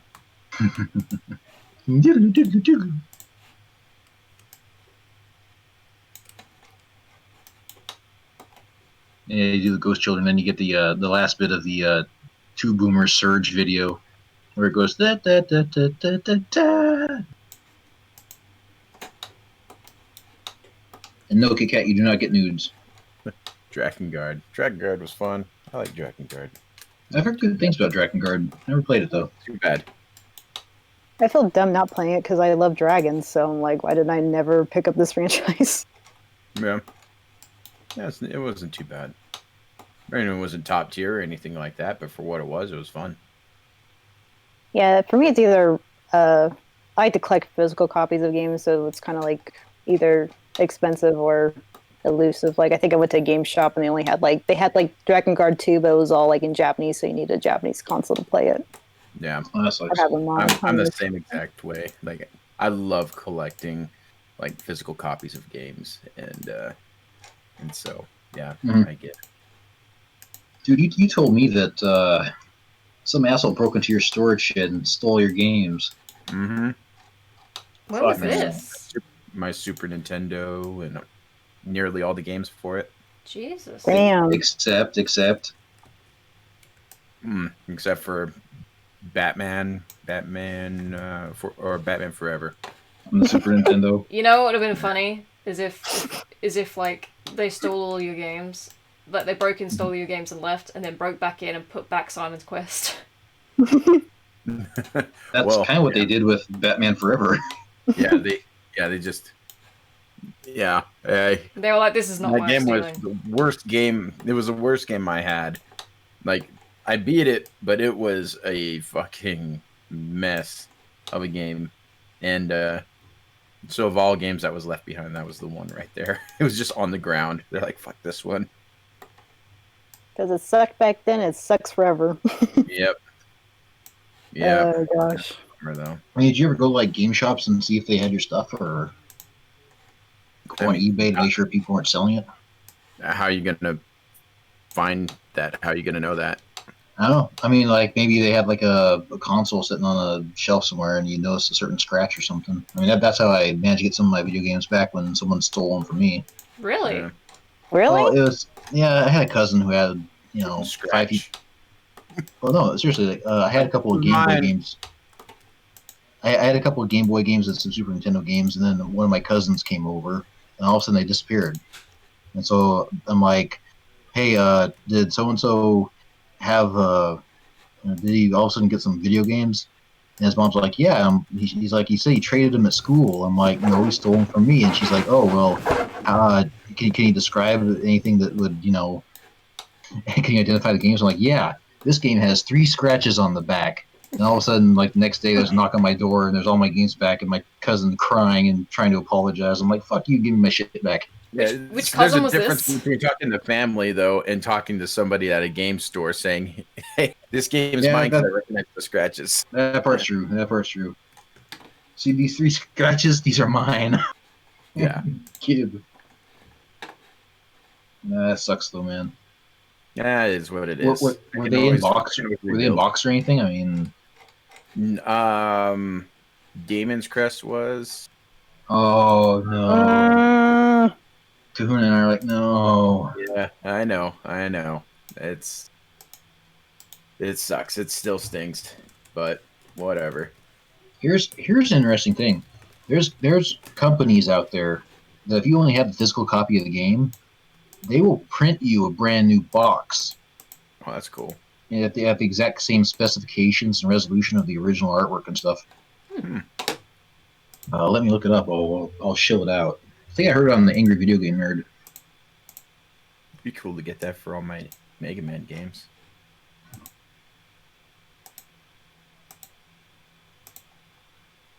Probably increase the value of a lot of people's games because, like, the fact that you have the case and the manual and all that stuff, if you're trying to sell games, it really does increase the value. Yeah, I've got a Final Fantasy VII Black Label that I found at a garage sale for on the $1. floor. It was just $1, and I was like, cool, I'll take it. None of the discs are scratched. It has the manual and everything, so it's pretty solid. I'm ended up throwing out all the boxes and instruction manuals to our NES games, except for What? 2. What was I don't know, that? I guess she just didn't think they were going to be that worthwhile. My dad's like, just make space, get rid of it. So she just kind of threw them away without thinking about the collector's value later on. Yeah. Yeah, I kept a lot of them still. I've got a good amount still, but not all of them. I never kept the boxes to my Game Boy Advance games, though, for some reason. I just threw those away. Just kept the instruction manual and the cartridge. Yeah.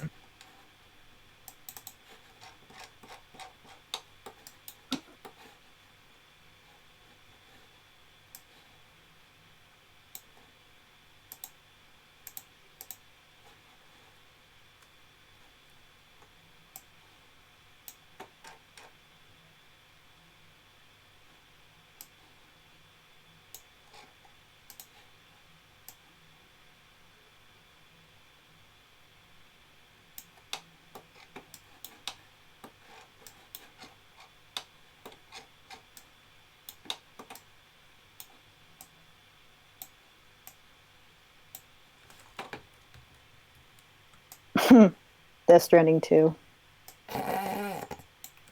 What the fuck? Bobby, did you actually play Death Stranding? I haven't been able to play it yet. I want to. Let me give that a shot. I'm interested in the story. I know it's going to be fucking weird, zany, outrageous, and all that, but Look, if the there's word anything you're looking for is Kojima. yeah, exactly. But if there's going to be any game that Kojima writes and such, putting it in in a sci-fi game at least makes the most sense. So, I'm excited to see what it's all like.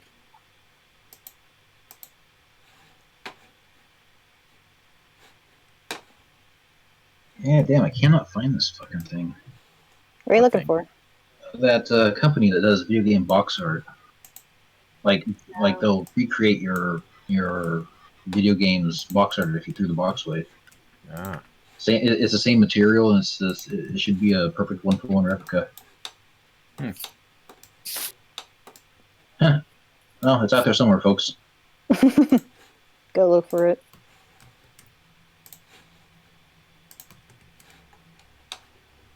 Find yourself, goddammit. Can't be ours. I need to order up some cables and find a old like a PS2 memory card or PS1 memory card so I can play Legend of Dragoon. I have been aching to play that for a bit. I keep forgetting to order that shit. Got my PS2, but I don't know where all the shit went for it.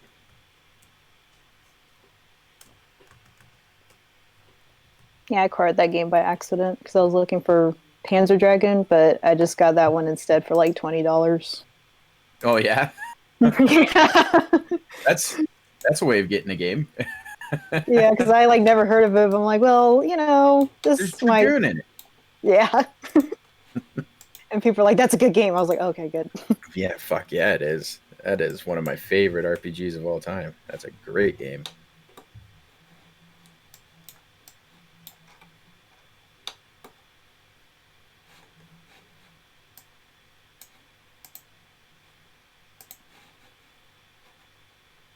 Yeah, so I still got a lot of stuff backlogged I need to play and go through. What are you playing now? Oh, I was just saying I was playing Final Fantasy VII Remake, Final Fantasy 15, and the Yakuza series. Nice. Yeah, Yakuza is pretty fun. It's like it gives me like a lot of Shenmue vibes. Yeah, right. Exactly. I was playing the one they gave off for free on PlayStation, and was actually enjoying it. It's got that weird, the weirdness of Shenmue, where it's like society doesn't really work this way, but in this game, I guess it works. Like it's like you're just looking at your ring, and some guy walks, or he's talking about it was some girl that your main character has this thing for, and he goes, and then some other guy walks in and goes, you should go buy her ring, and then you are on a like half hour to an hour mission trying to go and get a fucking ring. It's like, what the fuck is this game? All right, here I am. Kiryu is baffled that crime is a thing. I have never killed anyone in my life. Just proceeded to like all the brutal ass beatdowns he does in the games. I do not believe in violence. Ha! Yeah, there's like so many crazy like mini games and missions and stuff you can do. It's like, damn. Oh, yeah, hey, I I did. found it. Oh, you did? Yeah, it's called boxmygames.com. There you go. Yeah. Okay. Here, I'll send you guys a link. You guys can check it out. They do all kinds of shit like, if I ever lost my Ninja Gaiden, my precious Ninja Gaiden cover, I can get a new one. Yeah, but I did watch like some of the playthrough of like the first like Yakuza game that got ported to the US where it had like an English dub. And I don't know, it is kind of weird to hear Mark Hamill do Majima. Wait, what? He did? Yeah, he did. That's cool. Yeah, like the first Yakuza game for the PS2 was like the only one that was dubbed over, and they got Mark Hamill to do Majima. That's cool. Yeah. He's not bad though, but it's just kind of weird because I'm just so used to hearing a Japanese track. Mm-hmm. Yeah, these guys actually print the whole fucking thing. You fold it up and stick it together yourself. Like here's Alien vs Predator, a horrible game on the Super Nintendo. Sorry, I'm stuck on this just because I think this is a service that was very much needed.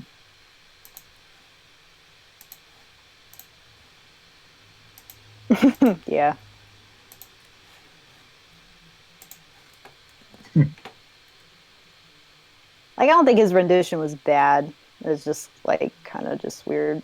He can't do like the high pitched voice a Japanese actor does when he goes Kiryu. So what do you guys think about the light in here? Do you think it should be darker? Flickery. Well, That could be for your effects. yeah. I can't make them flicker yet because obviously I have to. That would involve me making a script, and I don't want to do that yet. No, I think it looks really cool. Do you not think it should be darker? I think it should be a little bit darker. The flashlight effect doesn't seem to be as dramatic, I guess. Like it doesn't feel like you need one. Let me just make it a little bit darker. Kill your flashlight and see what it looks like.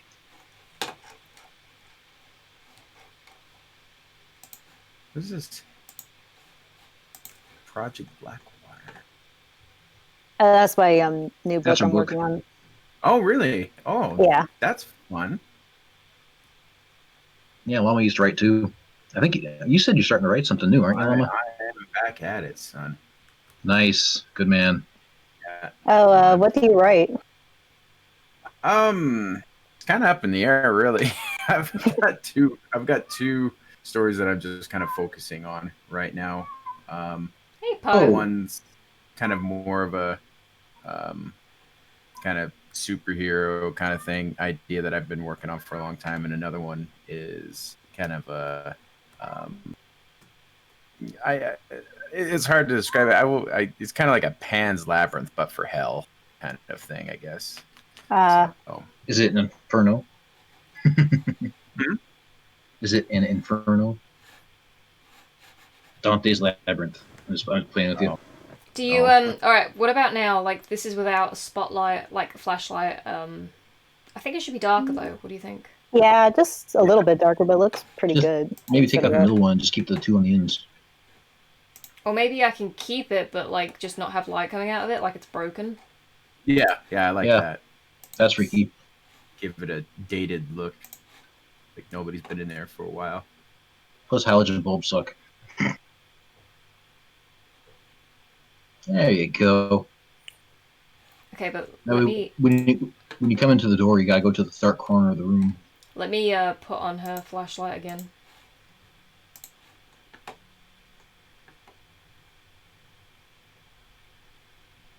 Come on. There you go.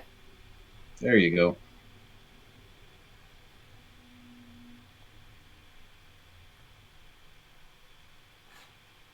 Maybe I should kill one of these lights too. Maybe this one. You are out of fucking control, dude. The pandemic is a good time to finish your writing project. Yeah. It's what got me back into it again.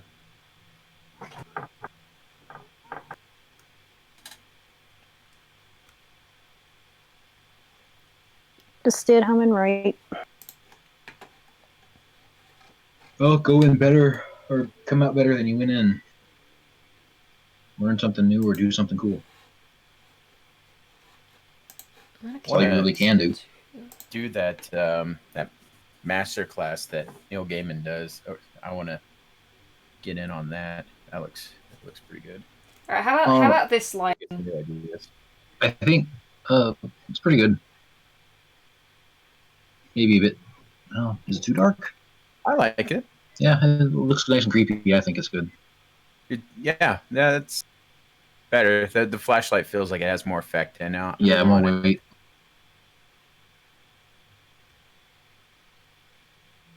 But yeah, I think that you're talking about master class, right? Yeah, master classes. I think if you they have like a monthly thing, so you have to buy like the entire $100, $200 course. I have it's like 150, and then you can get 2 with it. But I don't know. Let's see. You have access to all the classes for £14 a month. Billed annually. So over here, Matt. I don't. You've been gone for too long. for about $19.95, you can have monthly access. Monthly to all of them? Yeah. Why are they offering one for 150? That doesn't make sense. It's because the minute you let your trial expire, you lose whatever the benefits and stuff are. You can't go back and watch. Yeah. Okay. Got it. Or you can pay it once and you get it forever. That's how it works. I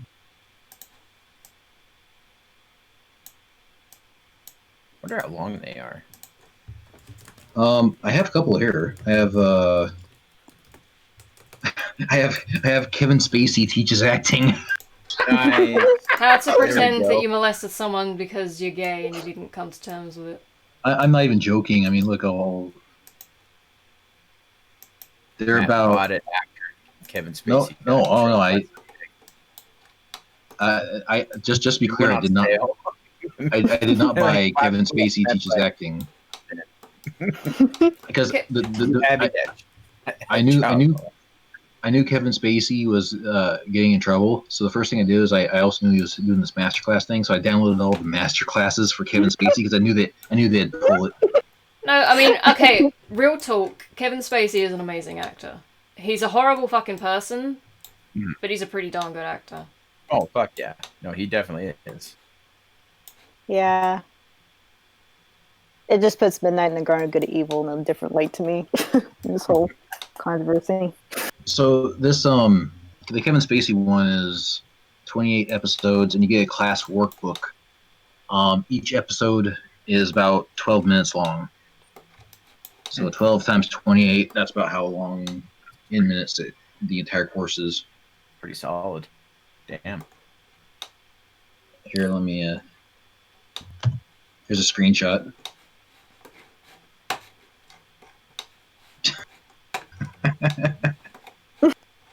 Nice. Well, I actually have Gordon Ramsay teaches cooking, and that one's cool. Yeah, I saw that one. And then James Patterson teaches writing, but I didn't think it was all that great. Hey, TMF. Yeah, James Patterson, who teaches writing, was just kind of, Writing suspense, ending a book, writer's block, the first lines, writing dialogue. But if he has a thing about writing dialogue and it's a whopping 10 minutes of him talking about how to write dialogue, when most books in writing dialogue are about at least 200 pages, I don't know. But the Neil Gaiman one might be cool just because it's freaking Neil Gaiman. Yeah. Yeah. Yeah. No, I looked into a little bit of it there. Then it was pretty interesting. So I would like to check that out. The only one I actually watched all the way through so far was the Gordon Ramsay one, and there is a lot of dense information. So the 10 minutes are on each episode, or you're not getting fluff. You're not getting dead air. Yeah. Gordon Ramsay couldn't even save me from being a terrible cook. Can he save you from yourself? No. I don't know anybody who can do that either. Oh, Comics Anime says that Neil Diamond has one on here. Neil Diamond or Gaiman? Neil Diamond, it sounds like. Diamond. On I'm not a like big singing? Neil Diamond fan. Never got into his stuff. I don't think he's actually on here. I think he's full of shit. You're full of shit. Neil Gaiman, not Diamond. Oh, miscommunication. Gaiman. It's not Gaiman, it's Gaiman. Finance Gaiman. Have you ever read the Sam just saying he's good. Just out of nowhere, he's like, guys, guess what? Neil Diamond's for the best. I love it.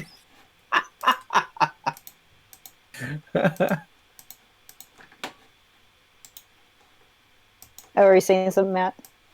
Oh no, I can't remember what I was saying. You said something. Did you something Sandman? Oh yeah, Sandman. Have you guys ever read Sandman, the original Sandman by Neil Gaiman? I Good stuff. think I've read some of it, but I probably need to actually just sit down and read it instead of just like Good. going to a comic book store and like just kind of shuffling through it. It's crazy. It's like his sister is like death, and he's like the god of sleep. It's weird, man, but it's fun. Yeah. Very imaginative, and that's what Neil Gaiman's really good at. Imagination. You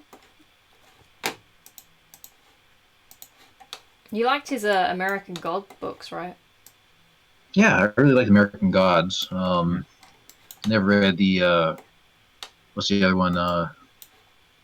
The Nancy Boys or Antsy Boys, wherever the hell it is. Oh yeah. Nancy Spider God, Nancy. But he had a humble bundle not long ago that had a bunch of his early stuff and even some of his more well-known stuff, comic books, books, short stories, that kind of thing. And it was one time in Humble Bundle history where the name your own price, because there's like 3 tiers. One's like $1 and you get some stuff, and the other one's name your own price, and then you get a certain amount more, which is kind of like as long as you beat the average, you get the mid tier, and there's like the upper tier, which you get everything. And it's the first time that the average tier in the middle was making more money than the upper class. So it's just people were buying it, and we're buying more. We're spending more money on over and above the highest tier because you can name your own price. So he blogged about that and thought that was really cool. People were going over and above to support him. Of course, I always thought his views on piracy were really interesting. I remember listening to Neil. Book piracy. He had a really nuanced look at it because he's like, he never really like broke into like the Russian market when he started out, and he noticed, however, that people were pirating his books, like just stealing them, translating them, doing like fan translations and stuff, and sometimes they were even like selling them on the side. And he's like, that's really weird. But he also noticed that when people started pirating his books, people started buying, like legitimately buying more of his stories. Because the way he described it is you never walk into a bookstore and just point at a book on a shelf and say, this is my new favorite author. Usually, you might get a recommendation from a friend, you might read a review, but a lot of times you might go down to a library and borrow a book, you might borrow a book from a friend, and then you kind of cruise around until you find something you like. And he said that his book sales started to skyrocket when people started pirating his books in Russia. Yeah. So it was interesting. Sorry, go ahead. No, go ahead. Say Weezer actually had the same thing happen to them. Their album, I can't remember what album it was. It was a while back, but they were kind of falling out of relevance. And then one of their albums got leaked, and everyone started downloading it. So then they're just like, have at it, and everyone's just like, hey, have you heard Weezer? Their new stuff's pretty good. And so then they just started kicking out another album, and then Weezer's just kind of back in relevance at that point. So nice, worked out for him. Yeah. Yeah, the other thing that Neil Gaiman did, Neil Gaiman, and we'll use Gaiman instead of Gaiman because my mispronunciation sounds like diamond. But during the same time, he did a thing where he wanted to run an experiment, and he basically gave a Russian translation of American Gods for free in Russia to anyone who wanted to read it, and that boosted his legitimate sales in Russia as well.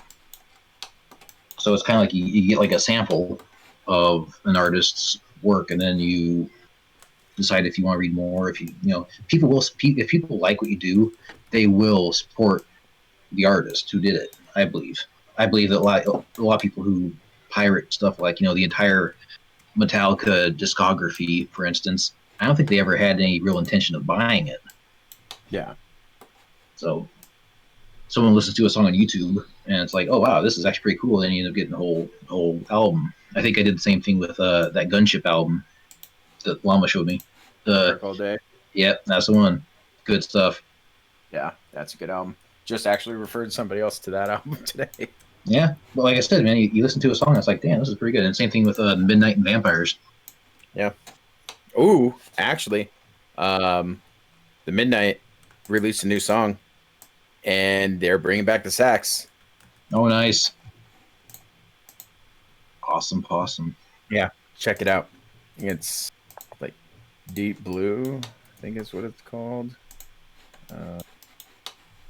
That saxophone piece on Vampires by the Midnight is too freaking epic for them not to keep doing more of that. Yeah, it's called Deep Blue, the new song. Deep Blue. Yeah, it's good. It's pretty solid. Yeah. But yeah, the Midnight's just fucking classy. Love that shit. Minnesota says Sunset is better than Vampires. While I disagree fundamentally, Sunset's still a really, really like nostalgic 80s. I mean, theoretically though, I mean, Sunrise doesn't beat Vampires. It just it empowers them because the sun goes away. And... It does.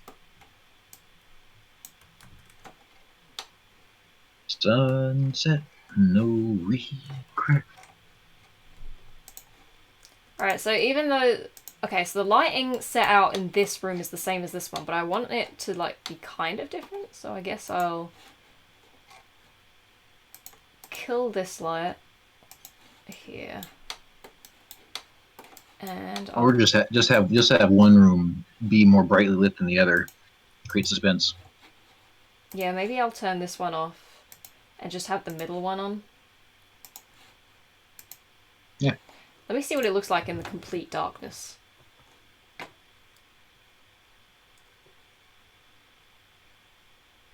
That's creepy. Yeah, it is. What do you think? Yeah. Neato. It's pretty nice. I just need a zombie crawling around or sound effects. You walk in and the toilet flushes.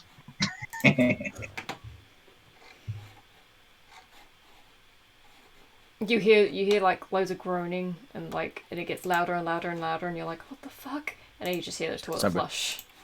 Yeah, just somebody just. And some guy going, oh god. Whew.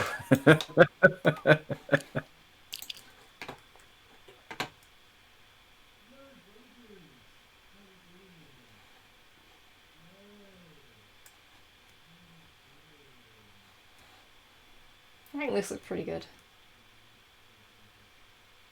And sometimes people just illegally download, just have a digital copy of something that they already own. What now?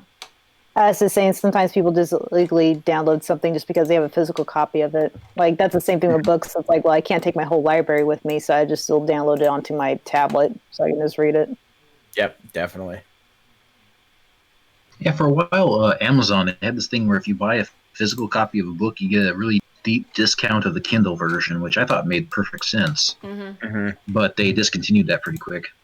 Yeah, I wanted to do that with my book, but I didn't see an option for it anywhere. Yeah, it was called Matchbook, but they, like I said, they discontinued that like 2 years ago. Yeah, because I thought that was a good idea. Yeah, I mean, if you buy the book once, I mean, why not get the digital copy for at least half off or something? Yeah. But what Matchbook was doing was if you bought a physical copy of a book for like $14 on hardcover, you get like the digital copy for like $3. Never. I don't. To this day, I don't think I've actually ever read a book digitally though. It's nice just to hold it in your hand. I've done both, and I gotta say that I really like physical books unless it's a damn manual. Yeah. The only thing that's really nice about digital copies is you'll never lose your spot, and also you can like highlight and like interact with the book a little bit. You can have the book read out loud to you. You can highlight certain sections. You can bookmark it digitally, and you can come back to certain things. You can do searches for strings, and if you come across a big word, you can double click on it, and it goes to the dictionary. Oh, that's cool. Yep. Get to one of those words that's more than 3 syllables. Yeah,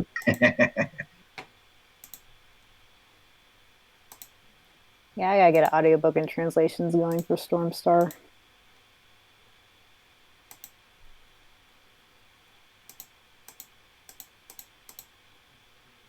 TMF says Justice Breyer believed that if you own a copy, you should be able to download it again for personal use. He thought that it didn't violate the public distribution right.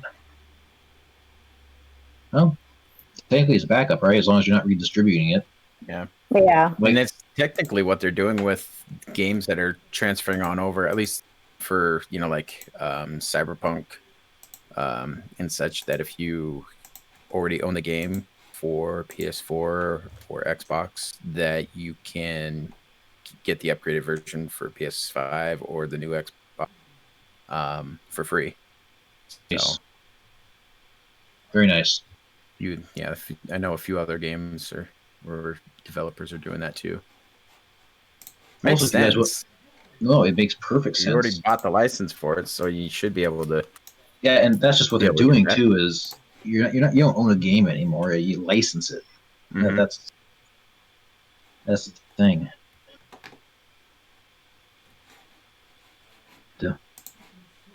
I don't want the death of physical media. Fuck that. Yeah, I'm not exactly crazy about it either. Don't get me wrong, I have a shit ton of digital media like Steam games, but like books and things, I still buy books. I still buy CDs because I can rip them in any format I want. I can the CDs, I mean, but the books, I just like having a library. Yeah, I like physical books. Minnesota Fat says not EA though; they're cheap cunts. Well, here's the thing with CD Projekt Red is they are very pro gamer. Like they're a model to follow.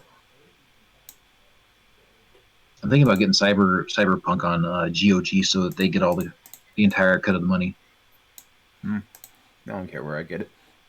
Oh, I'm just saying that if you get it on GOG, they don't have to pay a 12% or 20% fee to either Epic Game Store or Steam, respectively. I'm gonna get it for PS4 first, anyway. So, gotta get them trophies.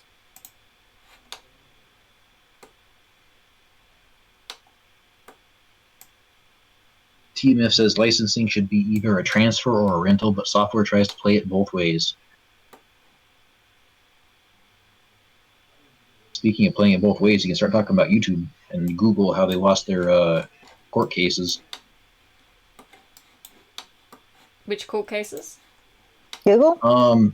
So some news outlets and news figures were complaining that YouTube and Google weren't representing them correctly. Like I know PragerU was suing YouTube because they thought that YouTube was like burying them in the search engines. And basically the courts and somewhat rightfully so, said that YouTube is its own entity, so they can decide what they want on their platform. Mm-hmm. But the sticky part is in the States, you have to decide whether you're a publisher or if you're a platform, because there's different rights for each one, and you should not be both, right? If you're a publisher, like a book publisher, you get to determine what's on your platform, but then legally you're liable for what you quote publish. So if you're going to police, let's say, YouTube videos, then if someone posts something on YouTube and you don't take it down, you're legally liable for it. Whereas if you're a platform, it's just kind of like Twitter. Anyone can open up a Twitter account. Well, it used to be like that, but it'd be like if you could just create an account, like a Hotmail account, for instance, right? If you're a platform, anybody can start one up, and then the platform itself is immune from, let's say, someone on Hotmail created an account just to do like a drug meetup and sell drugs, right? Illegal activity. Well, illegal activity like selling meth, man. Dangerous. Not the marijuana. Not the marijuana. But if someone uses Hotmail for nefarious means, then Hotmail's not liable because there's a platform. Yeah. There's legal protections, so you can't have it both ways. You gotta pick one.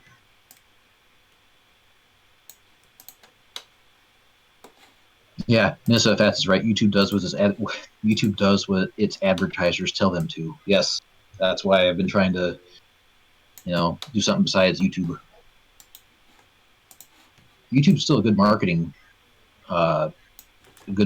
tool, but I wouldn't want my content and what I create to be dependent too entirely on YouTube,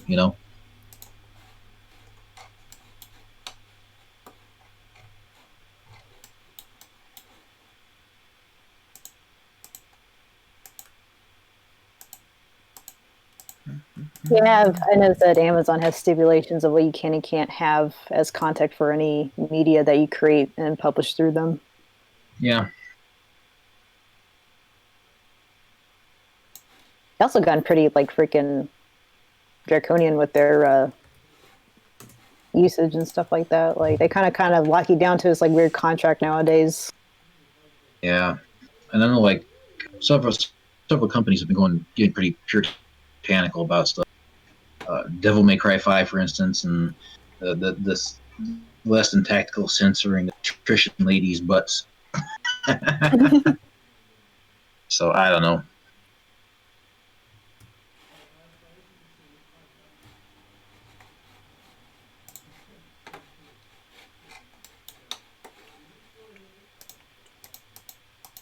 See the cracks in your walls. No. Make the Overlook Hotel, or the Overreach Hotel. It's too late. I've already started on a hospital. Oh, it kind of does look like the Shining, just the massive hallways and the dim lighting. Actually, I take it back. The Shining was really well lit. That was probably one of the worst things about it. It wasn't dark and spooky. It was right in the middle of the freaking bright lights.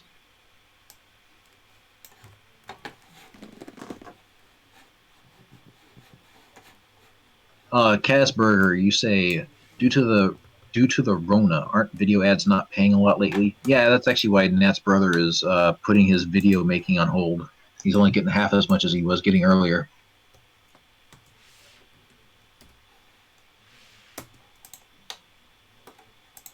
Not that we've seen a dime of that YouTube money ever, not in the last 9 years.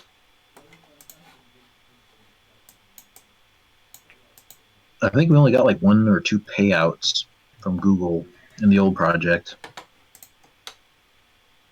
And that's when your YouTube ads reach $100. So we got 2 of those, and for 4 years worth of work and getting $50, it's oh. Yay! Don't spend it all at once. Yay!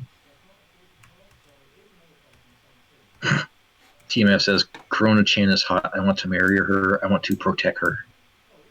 It says, oh wait, no, you're Vietnamese. I was gonna say it says it's Chinaman. Sorry, TMF.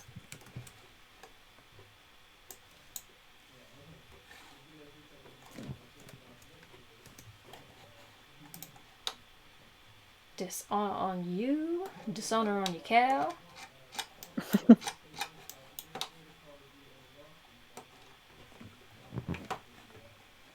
So what's the latest Summer Game Fest video?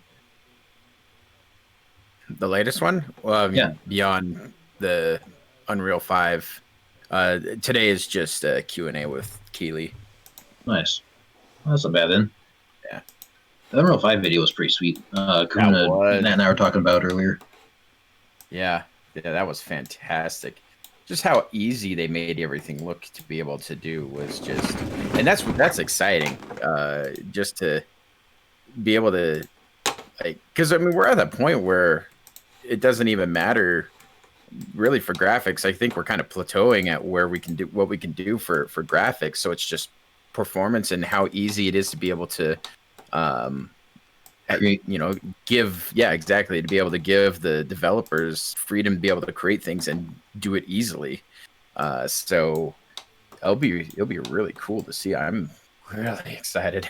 Oh man, it's gonna be cool. I think one thing that's going to be cool is the easier it is to make games, and especially the more realistic they start looking, people are going to be trying to find new ways to do visually stunning things. Like, have you noticed, like, even though AAA games are more and more realistic, there's like still a resurgence of like pixel art and stylized graphics, and I think that once you get to a point of too much realism, things start to look stale. So people are going to be finding like new and interesting ways to make their games. Are you referencing that article that we read the other day? Which one? The one where they compare it to like photographs, right? Like originally the goal of being a painter was to be able to create a photorealistic impression of a person. But then obviously photographs came along, and so you can't beat that. So the goal then became representing a person in different ways, absurdist or surrealist, stuff like that. So that's when things like Picasso got popular, and things like that. So the same thing would happen with the video games. Once you get too realistic, it's like, well, where can you go from here? Artistic. Well, indirectly, I wasn't necessarily thinking of that though, but apparently it stuck in my mind because I was thinking of the same thing. But yeah, you're gonna get more. Imagine the Salvador Dali of video games. It's gonna be trippy. Yeah. For me, I think low-res graphics are more effective for like horror kind of stuff. Well, Nat and I agree. That's kind of why we tried doing the pixel art thing for Hero House. Like that YouTube channel, 98D Make, he does like a lot of like reimaginings of like current era games, like as PS1 titles. And not Nat, but Llama, have you seen that? For what now? This guy created he recreated Silent Hill's PT, except he did it with like PlayStation 1 graphics. Oh, okay. Oh, that's cool. No, I mean it's freakier. I mean, yeah, it is. Silent Hill's PT is scary though, but this one I'd shit a brick. I'm James Messer. Have you guys taken a look at Puppet Combo? I don't think so. Let me look. Look up Puppet Combo. Puppet Combo does some really cool. Oh yes. The glass staircase. I've been dying to play. Yeah, they do some really cool ones. Really cool ones. So I've legit been wanting to play the glass staircase, and I've just been waiting for someone to want to stream it. Yeah, I'm been pretty impressed by the stuff that they do, and I'm not huge on the old retro 8-bit stuff, but these are pretty fucking cool. So yeah, I wanna get into playing some of their stuff there. It's neat. They're able to add in an atmosphere that is pretty interesting. Well, again, the theory is when you make it like less realistic, your mind has to fill in the gaps and it just sucks you in worse, I think. I don't know. It doesn't work on me like that, I guess. Maybe not. I didn't say it was doesn't universal give me law. the atmosphere that I'm looking for.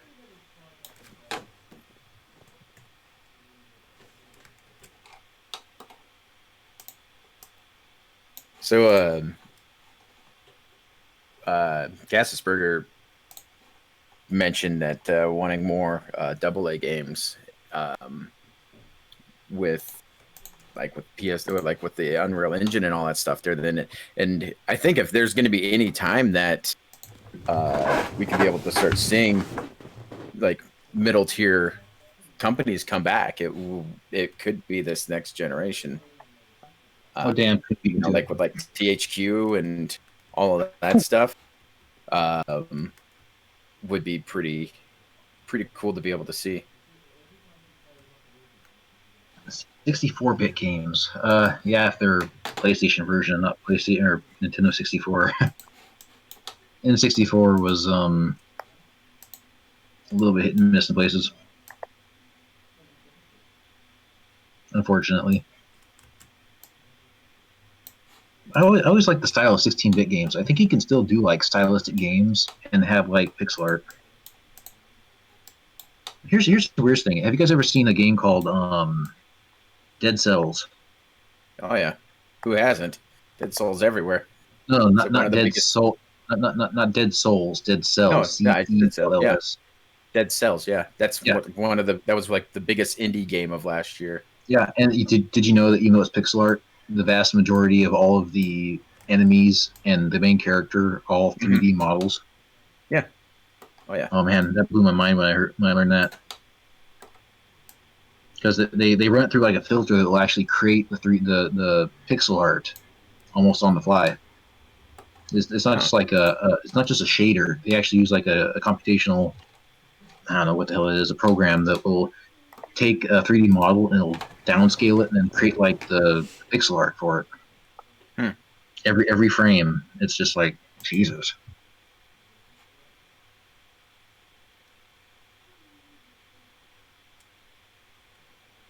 Sunday school. What's this? Hey, against the wall, against the wall, against the wall. This looks familiar. Yeah, I think it's just some weird demo, but Yeah, well, I'm gonna take a look at the video if PT was made in 1998. Looks crazy. Oh, I remember seeing this. It's like a month ago or something. Especially when you first see Lisa on the banister above. Oh man, that's horrible.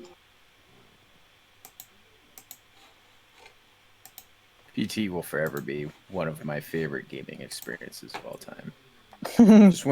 just when it came out, and everybody, just the internet was all in. Like, we got to solve this game. We've got to figure out how to get on to the next door. All that.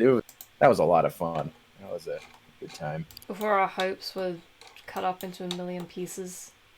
And sold for pachinko machines. Yeah. Pachinko machines and Kojima's debt. How it's just baffling. Like, I wonder if Konami's really kicking themselves in the ass for it, because I've never had that much hype before. Yeah. And just to kill it off, man, I understood it. I don't know. Kojima did it too. Kojima was responsible too. Yeah, I was gonna say, if you have someone stealing your company for a 5-year project. Yeah, exactly. Like, you gotta do something. You gotta give a guy a deadline and make him stick to it. And if not, then you cut him loose. You need to quit making it okay for him to do that. Yep. Yeah, it's just kind of awkward because like Resident Evil's seen a resurgence, and Silent Hill, it's like crickets. Yeah, exactly. It's like, oh, you're not gonna hop on this bandwagon? Yeah, well, I guess they'll do the over the shoulder for Silent Hill. I don't think that'd work as well. Well, it didn't. I mean, look at fucking Homecoming. Yeah. Well, there was a lot more than issues than just the camera angle on that game. I mean, like with Homecoming, what the first time you see one of the old twisted nurses, it's like you're like, here, watch out, here comes the nurses, but with an extremely fine ass. Like, wait, what? What is this? What's the sexy shot on the ass? I'm terrified and aroused. Yeah, exactly. What are you guys doing here? That is weird. I mean, in the Silent Hill 2 with James Sutherland, it makes sense, but then they added like Pyramid Head and some other shit in Homecoming. I was like, what? Yeah, that's another thing I noticed about Gaming Muse's videos about the Silent Hill mythos is that just listening to like all the different like mythological references and stuff like that, and all the really intense research they did to it, like everything kind of connects and has a purpose. It's like porn almost to me. It's like, God, this is some sexy world building. Casper says, "Oh, go ahead. Sorry. No, go ahead. Didn't hear your thought." And I was just saying, like, it's kind of like sexy world building. It just kind of makes me think that some of that's lost in translation with the other development teams that they had later on, that this didn't get like how the mythos is kind of like important to connecting characters and everything. Mm-hmm. Casberger says, speaking of Resident Evil, the rumor of Resident Evil 8 is as having werewolves. Any thought on that, gang? It could work. I mean, think from about. What I understand, it's for Eastern European, right? Well, I mean, think of it this way: Resident Evil has always been about things mutating into other things, which is what werewolves are. Mm-hmm. They could explain it away with some like pseudoscience. It's not the weirdest thing that's ever fucking happened in Resident Evil. Oh, you just say it's like gene splicing. It's some Project Chimera shit, Yeah, it's. Like if it is to be werewolves, it's probably not going to be exactly werewolves. It's probably something where people in the area, they see one of these things and they're like, oh shit, it's a werewolf. But it's, because that's just what humanity would call something that looks like that based off of everything that we've seen or and read. But it's actually just some creature or something. But yeah, I don't know. I think everything going forward in the Resident Evil series that's not a remake has an insane amount of freedom to be able to create whatever they want after 7, because 7 was just a beast of its own that the series has never seen. It was a massive departure. It didn't feel like it had anything to do with Umbrella, and so had more to do really with they're just back to the whiteboard here with whatever they want to do. They set themselves up in a great position to just really lead the series to wherever they want it to go. By the way, I missed a comment from Minnesota Fats earlier. He gave us 100 points or whatever the hell these things are. Matt, what you've got to do is have a live stream of Nat painting her toenails. Get the feet people dumping their money out. Jesus Christ. Well, Nat, you're up. I do gotta say, yeah. Turns out I shave my legs. I'm the one painting my toenails. They're like, oh, Nat. Should I do the sexy voice that I did in that stream earlier? Go ahead. Today we're gonna paint my fucking toenails.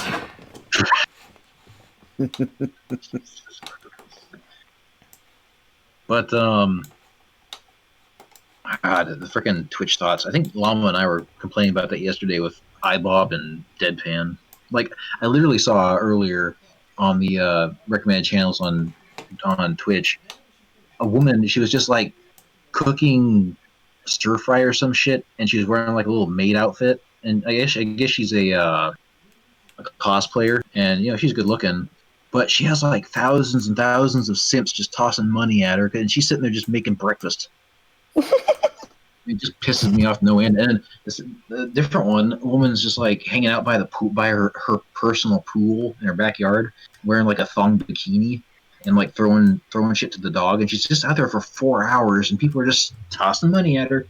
I mean, It's nothing different though. It's the new age version of Sports Illustrated swimsuit and Playboy. Playboy and I mean, those were just those were magazines because they didn't have any other it's still avenue to fat go. material. So with this is just it's accessible and it's easy, and so But I mean, it's just difference- humanity being humanity. Oh, that I agree with. I'm cynical enough to certainly say that, but it's just that with Sports Illustrated Playboy or whatever. I mean, it's like you spend what top $15 for an issue, whereas people are tossing like hundreds and some people are even throwing thousands of dollars at these people. It's like, what are you doing? But that's their decision, though. No, I mean, yeah, believe me, I don't agree with the decision, but they're free to do it. But I'm just saying that it's just like, wow, I cannot believe that. Oh, maybe she'll notice me, and it's like, what do you expect? Well, that's the funniest thing about Project Melody, and Team F knows about it. Oh yeah. Is that she's kind of putting these like chatterbait girls on a run for their money, because I've seen like comparisons, like, Melody, she's just like a VR model and stuff. She actually does like interact and do things, and she's kind of cute and everything. But then it's like you look at these other channels and they're just sitting there waiting for somebody to pay them before they start doing something. It's like sad. Yeah. Have you seen that, Llama? Project Melody. It's basically it's a 3D waifu, like it's a 3D anime girl, and she's in these virtual live chats, and she's actually making more money live than some of these real women, and apparently some of these Twitch thoughts were getting really, really pissed off about it. Yeah, it's like crazy, like all the shit they're trying to attack her with on Twitter. It's like, well, she looks underage, or, well, she's not putting herself out there because she's a model and the performer is hiding behind the model. So it's not like us who are risking our identities to give these men entertainment. I'm like, you're not doing shit. Yeah. She doesn't have a dad who's going to be ashamed of her. Yeah. Robot rights. Although you can actually find most of her videos on Pornhub too. So you don't even need to pay. Unless you want an animated anime chick to twerk and say your name on camera or something. Speaking of which, Minnesota Fat says, I'm joking. Hose mad. Hashtag hose mad. Or just trying to get her removed because she breaks the term of service of the site. I'm like, yeah, this website ain't going to give up their, moneymaker, basically. Yeah. It drives a lot of traffic. Yep. TMF says, Melody is very charismatic and cordial to her audience. Yeah, she just holds conversations and stuff, like, even the whole time when she's not doing something sexual, so. Casburger saying, making our goddess Pokemon angry. Oh, she can't sell any more bathwater. You've heard of that, right, Llama? I mean, I would have to be 6 feet under to have missed that. Just checking. Because, I mean, fucking hell, selling your fucking bathwater, Jesus H. Christ. That's why I'm surprised that you're upset about this whole thing. Because, I mean, if there's anything to be upset about, it's people doing that. But, that's it just amazes me. I mean, you put it on a shelf, we get to drink it. I mean, how do you think the coronavirus started?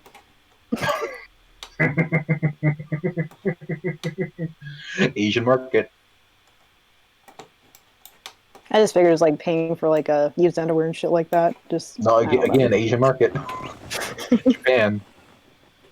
The first time someone actually said that they actually have used underwear vending machines in Japan, I actually had to do a fact check because I'm like, there's no fucking way.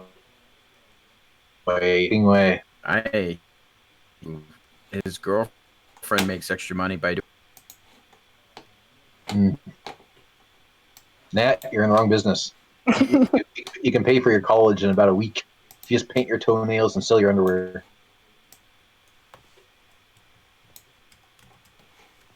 Are they worth more if they have skid marks? I mean, what's the thing? Oh, God. Yeah. Honestly, it seems like there's like a requirement of like what you have to do to them or how long you have to wear them or for them to buy it from you. Oh, God.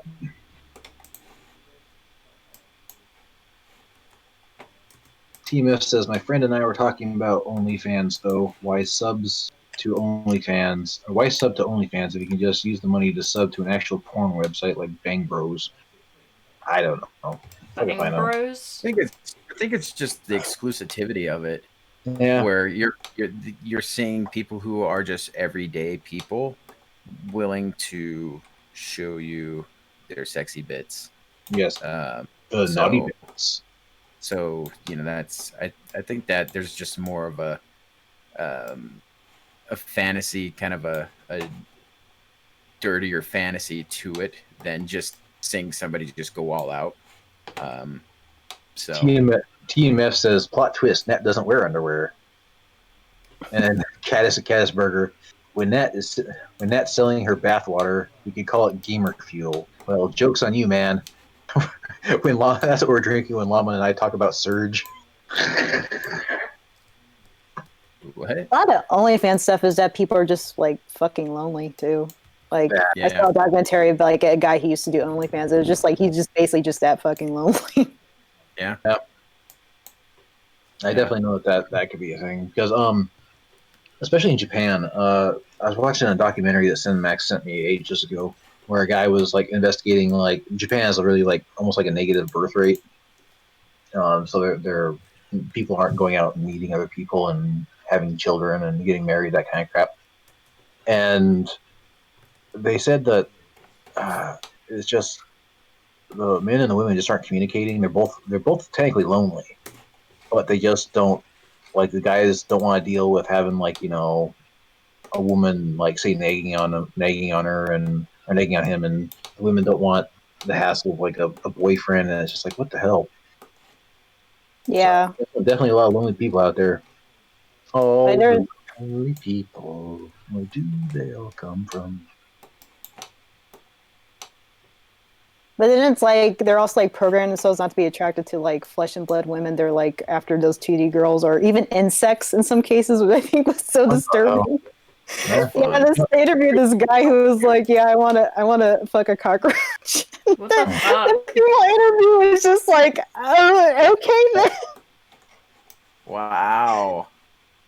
Yeah, the he's worst just one I like, saw was a guy who was sexually attracted to his car. But if you had like a massive awesome car, it kind of makes sense a little bit. But this guy had like a Buick or something, and he's sitting there like kissing the bumper and doing. Yeah, I mean, if it was a Camaro, then woof. Here's the thing, boat's your boat, fine. Some stuff is just like I don't get it. I genuinely just don't get it. I find it interesting where humans just the range of emotion and attraction is just so different between humans that I mean, I saw one where this woman was just sexually attracted to a Ferris wheel. And I saw that one. yeah, it's like, yeah, okay. But I mean, that's kind of the cool thing about humanity is that there's just those weird little things that nobody else really gets. So I don't know. It's interesting to me. Comics Anime says in Japan, women are afraid they might lose their job if they get married because their employer will assume they'll want to have babies and quit. Well, that sucks.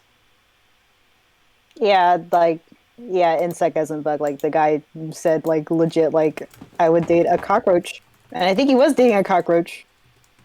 But again, Was it Tesla, consensual? I don't know if it was exactly. I was just gonna say I don't think it was consensual though. Well, yeah, that's the whole thing. Like I really draw the line cockroach. hard at like I mean, the cockroach just animals thought they and were kids. friends. well, Cenk Unger can totally abide by that. He was all pro bestiality. What? Cenk from Well, he the said like he wouldn't like bang like a real cockroach. Just like if it was like an anthro, like 5 foot tall, like yeah, he would go for that for real. And the interviewer just like fucking just kind of stepped back a little bit. It was like, okay, Send a third one. Send a third one. This guy beats off while reading Kafka. yes. Yeah, people are just into some weird shit. Yeah, but like I said, if you're not hurting anyone or anything, do your thing.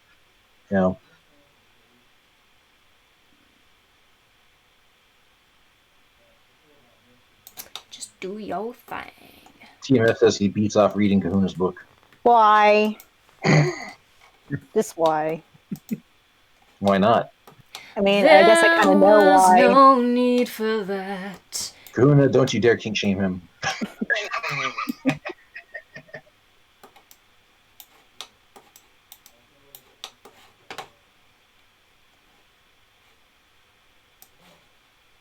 Would that be bibliophilia?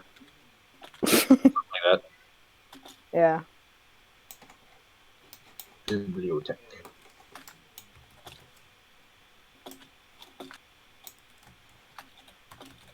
Oh, he says it's because of Daisy. Is that a character in the book? Yeah. Are there illustrations? Nope, not yet anyway. Use your mind. She'll look like the mother off of Mad Father today. Oh, if you guys didn't see the Mad Father stream that we did earlier with Tyra, oh my god, that was fun. Yeah, that was funny. That was early. I was surprised she wanted to do something to that frickin'. It would have been 10 a.m. Bob's time.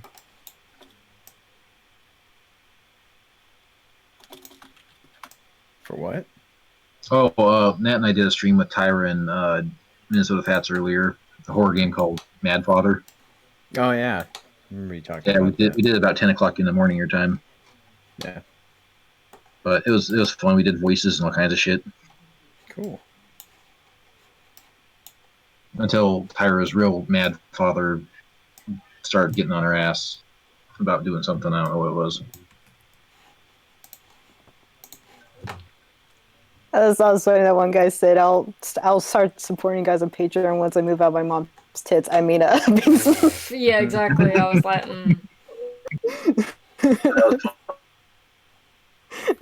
basement tits. Well, no, like just to explain to the llama, there's the deceased mother in that game. Looks Is like stacking. one of those Overwatch mouse pads. The what now? I mean, it's like the picture in her frame is just like massive, huge breasts, and we were just taking the piss out of it. It was hilarious.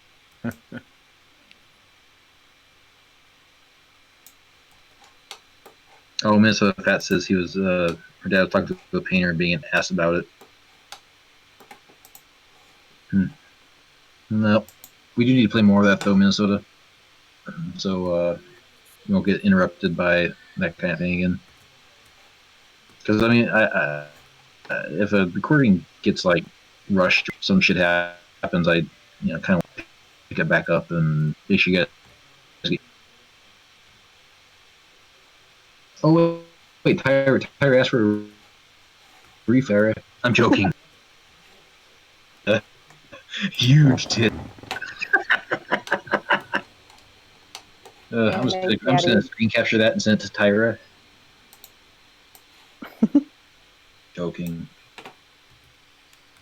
Yeah, like he's like, what the fresh fuck, dude? You were cheating on that. Yes, it's like cheating on Tifa. Oh God. god! You don't cheat on Tifa. Cheating on Tifa with Yuffie. That was the real tragedy. He had the woman with the best tits in the world, but underneath all that, he was actually an arse man.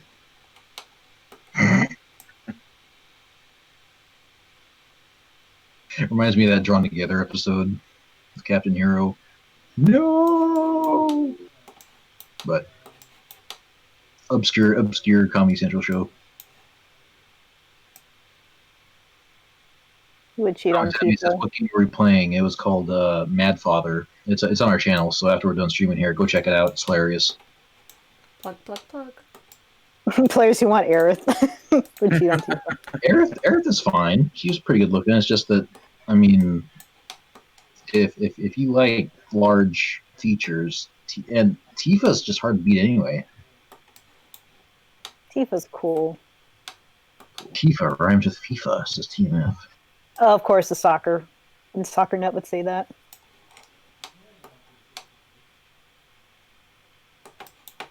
That's called we call soccer, or we call world football soccer. Yeah, so just heads up. Try to explain this cultural difference.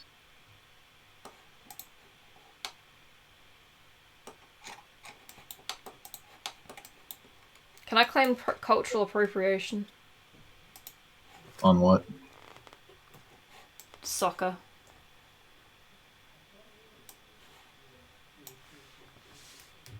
What's the Aerith folding chair meme? Never heard of it. Me neither. You have to post example. Send in the Discord, the CCS one. Oh Christ! Yeah, I'm not reading this TMF. Oh, what the Oh, fuck? but at least TMF in this entire spiel is considered enough to include you, Kahuna. You and Tifa doing a lot of I want to blank her and blank all of that blank with a blank, and then to blank so that Kahuna can blank along with the blank, and then finally I blank and get my A in math class. I love how he's so Asian that even when he writes smart, he has to get an A in his maths class.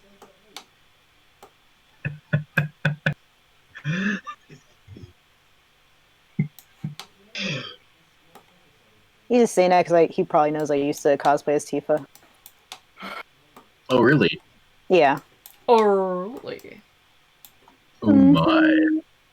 Back when I was a freaking weeb, like hardcore. I'd go to conventions. Hardly go to conventions anymore for any reason. I mean, this is one thing. This is one thing I always wondered about, right? Because some women really like harp on the whole entire like female character design, but then you always see like girls cosplaying as those over sexualized females.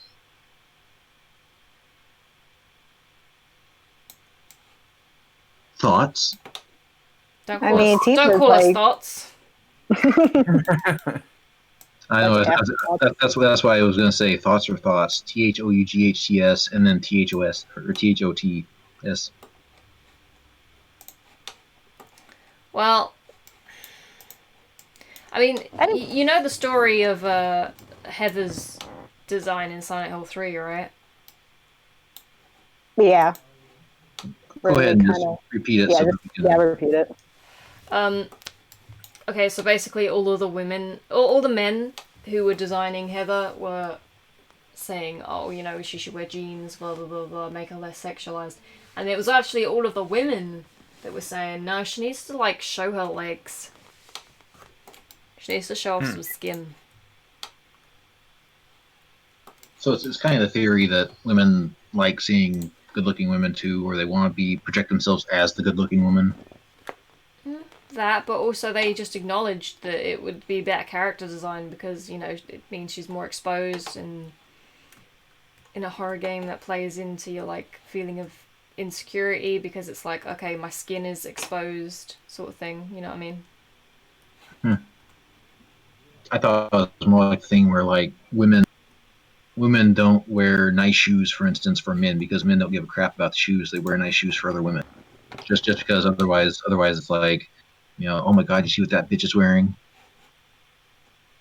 This is what I never get, is that, like, women are like, oh, sexism exists because if a man shows up to two different parties wearing the same outfit, no one bats an eye, but if a woman does it, it's looked down upon, and it's like, bitch, there is no straight man alive that gives a fuck if you wear the same outfit twice to a party. You hope Becky wore that first. Yeah. Exactly. The only people that are gonna care are other women. Yep. Yeah, exactly. Yeah. TMF says, I wish women would stop buying 20 boxes of shoes. I was doing some searching for a friend. She was looking for a specific kind of shoe, and so I was looking, and I found a website called Shoebaka. And now I refuse to do any shoe shopping outside of Shoebaka just for the name. Nice. I mean, I don't know, I guess for me, like, as like Tifa, it's like, yeah, she's a sex symbol, but she's like badass and an important character to the plot. So it's like, what's the problem?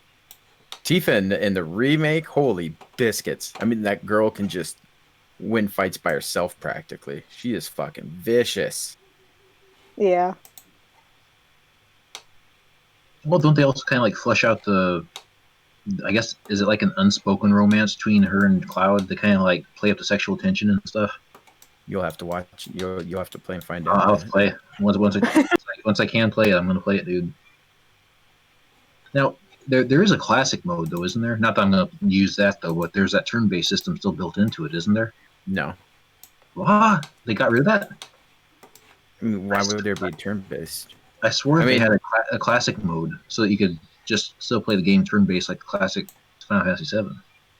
No, I mean, I don't think classic mode plays out that way.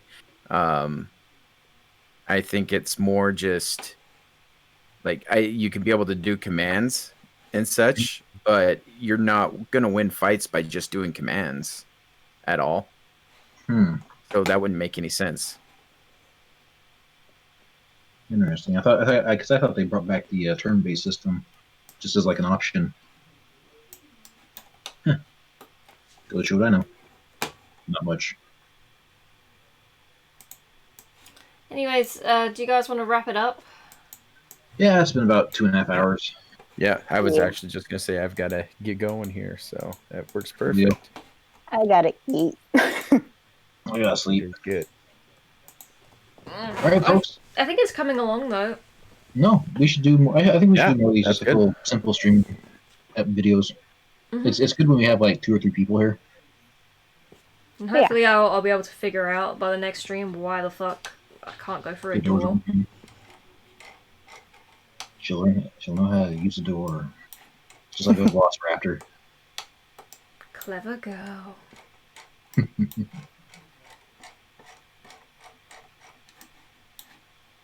Well, anyways, guys, we'll hang it up here. And like I said, Saturday playing more White Day with Video Game Hunter. Although I'll scream like a bitch because I got 2 good jump scares on me last time, so it should be fun. And Nice. are we doing anything? Are we doing anything tomorrow? I don't think we're doing anything. I don't think so. Nope, I think tomorrow's off. Just watch out for a video by me and Bobby talking about the Summer Game Fest. Hell yeah! Oh, it's a good conversation. We had some really good stuff in there. It's pretty fun. So just play it in the background. There's not going to be much to watch. Play it in the background, listen to it while you work or something, and get those viewing hours in so we can finally get monetized on YouTube. Yeah, put in some comments. See what bring up some points that you guys would want to bring on up about it all too. These people are assholes. Tick tick tick tick tick. That works too. So, anyways, we're gonna let you go, and everyone have a good night. Yep. Good night, Good everyone. night. Catch you later.